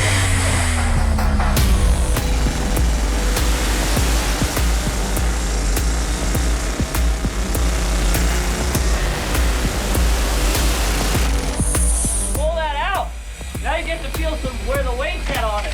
Oh, yeah.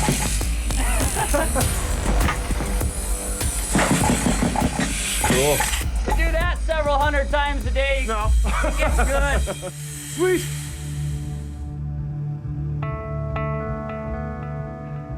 The community recognized the miner was at the top of the food chain. When I grew up, he was considered just like a doctor or a lawyer because everybody knew he was the one making everything work. The other thing about mining is it's so intensive. I mean, you need engineers, you need guys running ventilation, a mechanic or a carpenter or a pipe fitter. It's just such a diverse asset to have all these different types of people. That's what was so good about it. Mining was always dangerous, but these men are proud of what they do and of the generations who came before them, who built neighborhoods and schools and helped power the nation. They loved their work.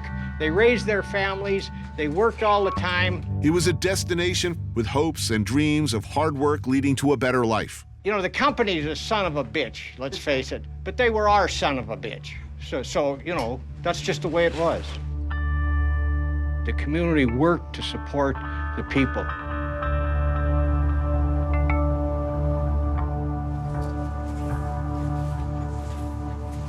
Here's the fun part. Cool. Well, how many holes do you usually drill to make a round? Between 20 and 30. What is a round? This pattern has to be drilled out. And every time you advance the face, that is a round. You drill it, you load it, you blast it, you muck it, you bolt it, you drill it again. And that's a cycle. We're in the loading process right here. They call collar priming or top priming this hole. Split, still away. Back in the day, it was dynamite.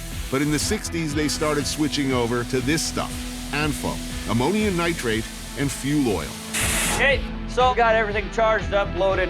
Now we get to time it. This is kind of where I got hooked on mining. As soon as I set that first round off, it was, how do we do another one? Dude, fascinating. This is where it all starts. All right. Right here. Everybody got everything out?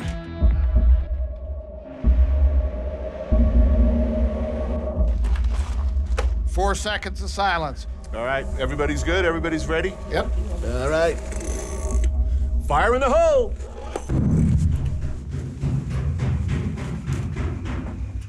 One, two, three.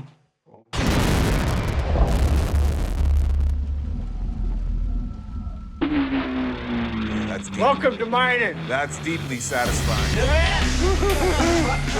Oh, yeah. Very cool. Can we see the smoke? What is that, vented out? Yeah, the smoke will start moving towards us. You gotta get in the smoke. Oh, yeah. Smells like victory. this is the smell of mining. We'll see if it all works as planned. That shockwave is awesome. Isn't it? Yeah. This is like being an astronaut right now. You're gonna go in there and you're gonna be the first person in the world to see what you're seeing. Right. Did you break it? Yeah. Nice, huh? Happy with your work? I'm very happy with it. Everything came out just the way it should. Well, that's another 6-foot advance. And that is around. Beautiful thing. Yes, it is. I fell in love with the dark and the blowing things up and the people. The people's a big thing. You meet some of the most interesting people.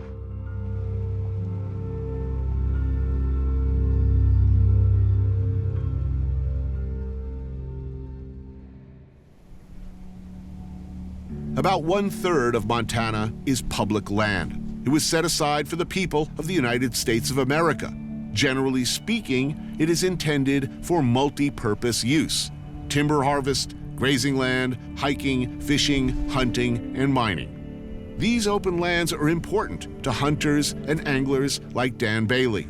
He's the Montana representative for Pheasants Forever, an organization working to conserve pheasants and other wildlife through careful management. So this is a piece of property that's owned by Pheasants Forever. It's open to public access. This is through Montana's block management system. We sign in, they collect all the tags, they know who's on the property. Today, me and my friend Joe Rogan are going after some delicious pheasant for dinner. Yeehaw, ladies and gentlemen. Joe is, of course, the voice of the UFC and the host of the wildly popular podcast, The Joe Rogan Experience. In recent years, Joe has become an advocate for the notion that you should, whenever possible, know where your food comes from. The connection that you have with your food when you kill it yourself, and it's a totally different experience. I believe that if you choose to eat meat, that there should be a little bit of guilt and shame involved. Something did die. So there should be a sense of loss and an understanding. Right here, this is it. I mean, you know where your food comes from. That's the smallest circles you can get. Hey, Tony, the 3 things we can hunt here are Hungarian partridge, which is a small bird in the big covey, sharp-tailed grouse, and then rooster pheasants. So no hen pheasants. I'll call out what it is. Yeah, I'm gonna wait for you, because I sure as hell wouldn't be able to identify them. So we'll get one person on one side of the jaw, one person on the other, and I'll run the dogs through the middle. Which way they're gonna break, do you think? Any, could be any. Any which way. We're hoping over us.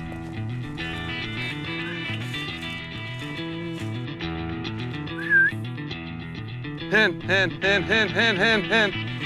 What happens if you accidentally shoot a hen? You get in trouble? Report yourself. You've heard about the walk of shame? So you have a split second to determine whether it's a shootable bird thing. Okay, well, we're counting on you.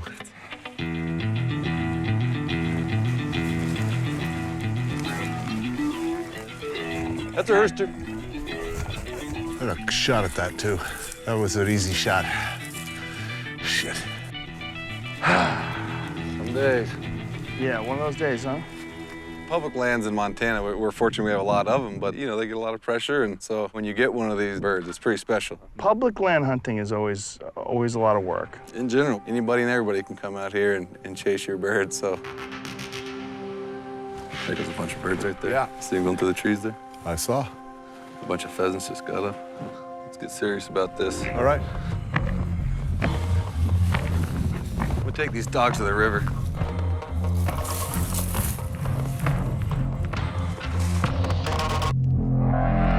Rooster! Oh, nice shot. Ebert! Gotta get up on that bank. Who got it? Anthony got it. Nice. I missed that one over here. Good boy. Come, bring it here. Come on. Good boy. Come on, Junger. Nice shot. Thank you. Bring it here. Come on. Drop. There you go. Montana rooster. Good eating. Bird. All right, man. Start plucking. With one in the bag, we meet up with the rest of our party to cook and drink and eat. Lan Tawney is a 5th-generation Montanan and an active conservationist. Hal Herring is a journalist for Field and Stream. The pheasant is cooked 2 ways: marinated in soy and fish sauce, sriracha and lime, browned in butter, and buffaloed like chicken wings, or dredged in flour and Cajun spice, sautéed with garlic and brandy, then braised a bit with stock and wild mushrooms. Collard greens and bacon as a side serve as a nice cleanse. Man, these greens are good. And the bird's delicious. Oh, yeah. Man, amazing day. Eating it today. It was beautiful today. Why should people in New York or San Francisco who've never hunted, in what way does your access to hunting ground impact on this nation in a positive way? Why should they care? Well, it's not hunting ground. It's public ground. It's owned by the people of the United States of America. And I just see our country, it's very nuanced. And private property is bedrock. But public lands have worked. But you're talking big government stepping in and saying, we're taking all this land and we're going to protect it from exploitation by capitalists. Public land management is not perfect for anybody, but it's a path forward. It's not happening anywhere else in the world. And the reason that it came here is because we are such a great country. But as we move into the future, it's going to take everybody understanding how unique it is to America. To say that hunting and conservation are intertwined is an absolute fact. It is an absolute fact, but it is a really painful admission that we are the masters of this environment, whether we like it or not. As thinking beings, we're the only ones in the food chain that understand the consequences of the imbalance. And therefore, we do have a right to take care of this thing and manage it. When it comes to animals that can alter their environment, we're unique. You know, I'm not a hunter, obviously. We hunted all day today. If you take a shit, you're a shitter. I don't. My daddy didn't take me for the long one. That's what it is. You shot that pheasant, we're eating that pheasant. There's no closer connection to food almost than that. I think there's a fundamental misunderstanding by people that don't hunt or people that call themselves animal activists that we don't love the animals as much as they do. And that's just not true. We do what we do because we love Mother Nature, we love wildlife, we want people to enjoy it. You know, three of us, we have decided to spend what we do for a living to protect wildlife and to protect access and to protect hunting heritage. They're fellow living beings that live in a very hard scrabble life. They're howling right now because they killed something, whatever it is. They're letting all the other coyotes know, and they're gonna eat it right now, and that is what they do. You know, have you ever been out on an open body of water where you're just surrounded by the ocean or the desert? Or here, actually, for that matter. Right. You do begin to understand your place in the universe, meaning at the end of the day, I'm not that different from that pheasant I shot today. We're all in it together. The elk and me and the wolves, what we do to the world, we do to ourselves. We're all in it together.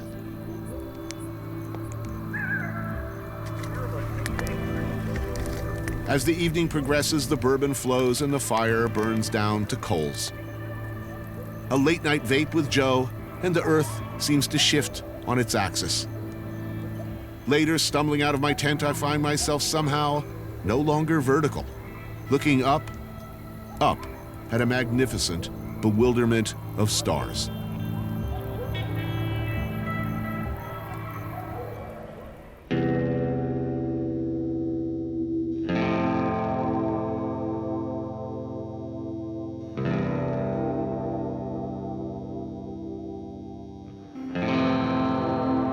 Livingston, Montana may be one of the prettiest and oddest towns in America.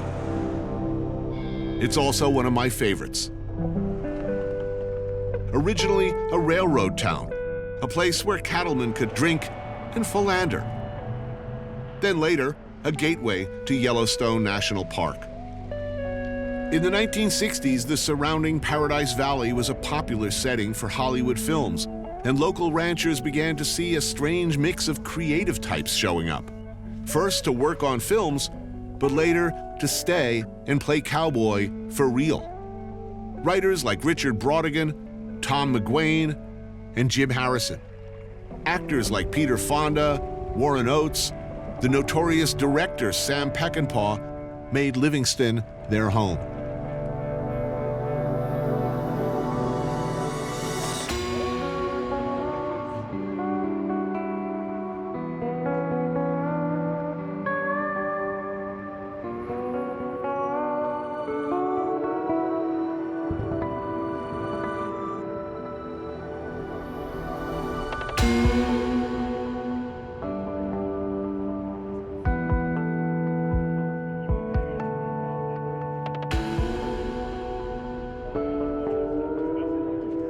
The Mint Bar opened in the 1920s and holds the oldest liquor license in Montana.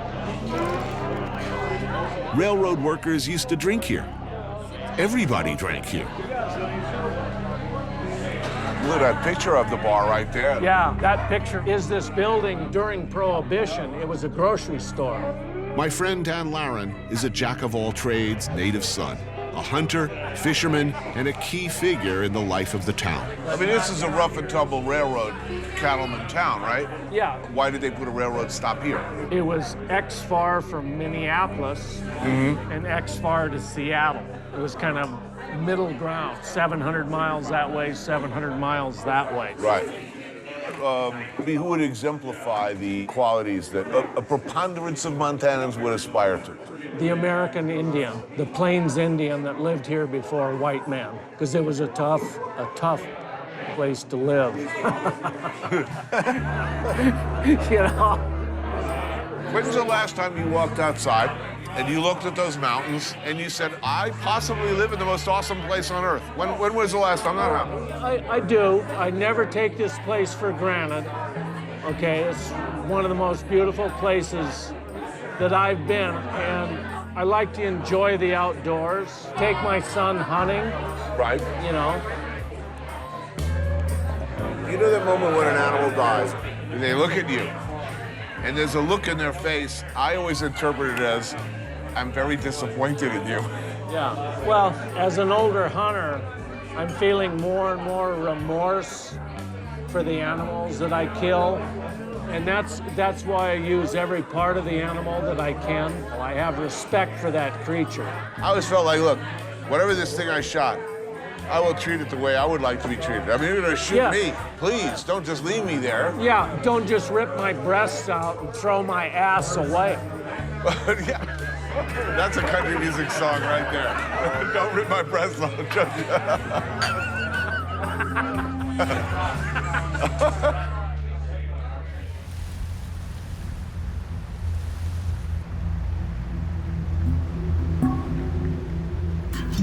Time. She prepared us drifting through our lives like clouds, riding her like the gentlest of horses. You know, if you're seeing northern lights and a thunderstorm in the east and wolves howling all at once, it's sort of nice. Do you know there are 90 billion galaxies? I get a little tentative when I hear that. Jim Harrison is a colossus, a legend, and the last of his kind. People forget children grow up making up stories, and that's all I'm doing as an adult, you know? He is one of America's greatest poets. The author of 39 novels and books, many set in Montana, including The Legends of the Fall. He's a screenwriter and gourmet. In his food memoir, The Raw and the Cooked, he chronicles many, many epic meals. He has lived a life that can only be imagined. Dan is his friend and confidant, and the two have for years hunted and fished together. Here's to the game. His health prevents him from hunting, but not from enjoying a meal of spatchcock Hungarian partridge. I made a liver loaf with elk meat, elk liver, and pork fat. Awesome. Some spices. Gonna have some beets, quail in aspic. Quail en gelée. En gelée. Elk carpaccio. And a morel and chanterelle risotto using a stock made from 10 pounds of roasted game bird bones. And smoked trout? Smoked trout, yeah. We caught these on the Bighorn. You know, this is my problem in Montana. All this primitive country-ass cooking that you local yokels do. Oh, and a risotto with wild mushrooms. It's awesome. Every time I come here, I say, are there others like you? Yeah, a few. That risotto is gorgeous. Excellent. Jimmy, you want to grab a hun right here? Okay, and a couple of morels. Is writing any way to make a living? No, not largely. I try to explain this to people. You have to be either a monster of self-regard, delusional, or just so lucky that, I mean, the forces of the universe are aligned against you. Yeah, the only thing you can do is if you're just completely tenacious and right in disregard for every outside circumstance that there is.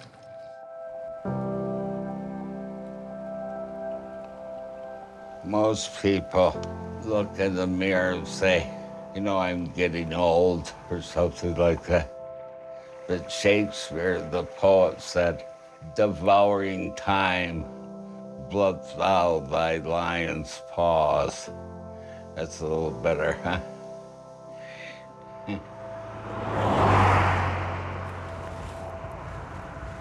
Nice view. I cannot complain about this. Yeah.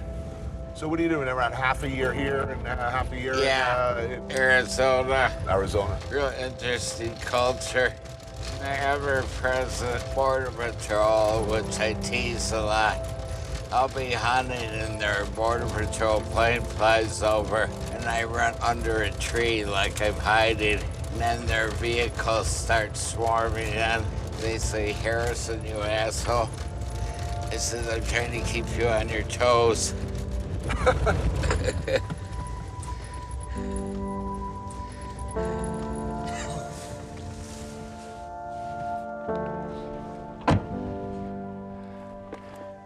What was it about this place that hooked you?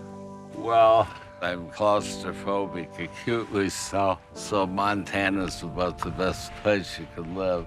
You never feel hemmed in. Any direction you could go, miles and miles.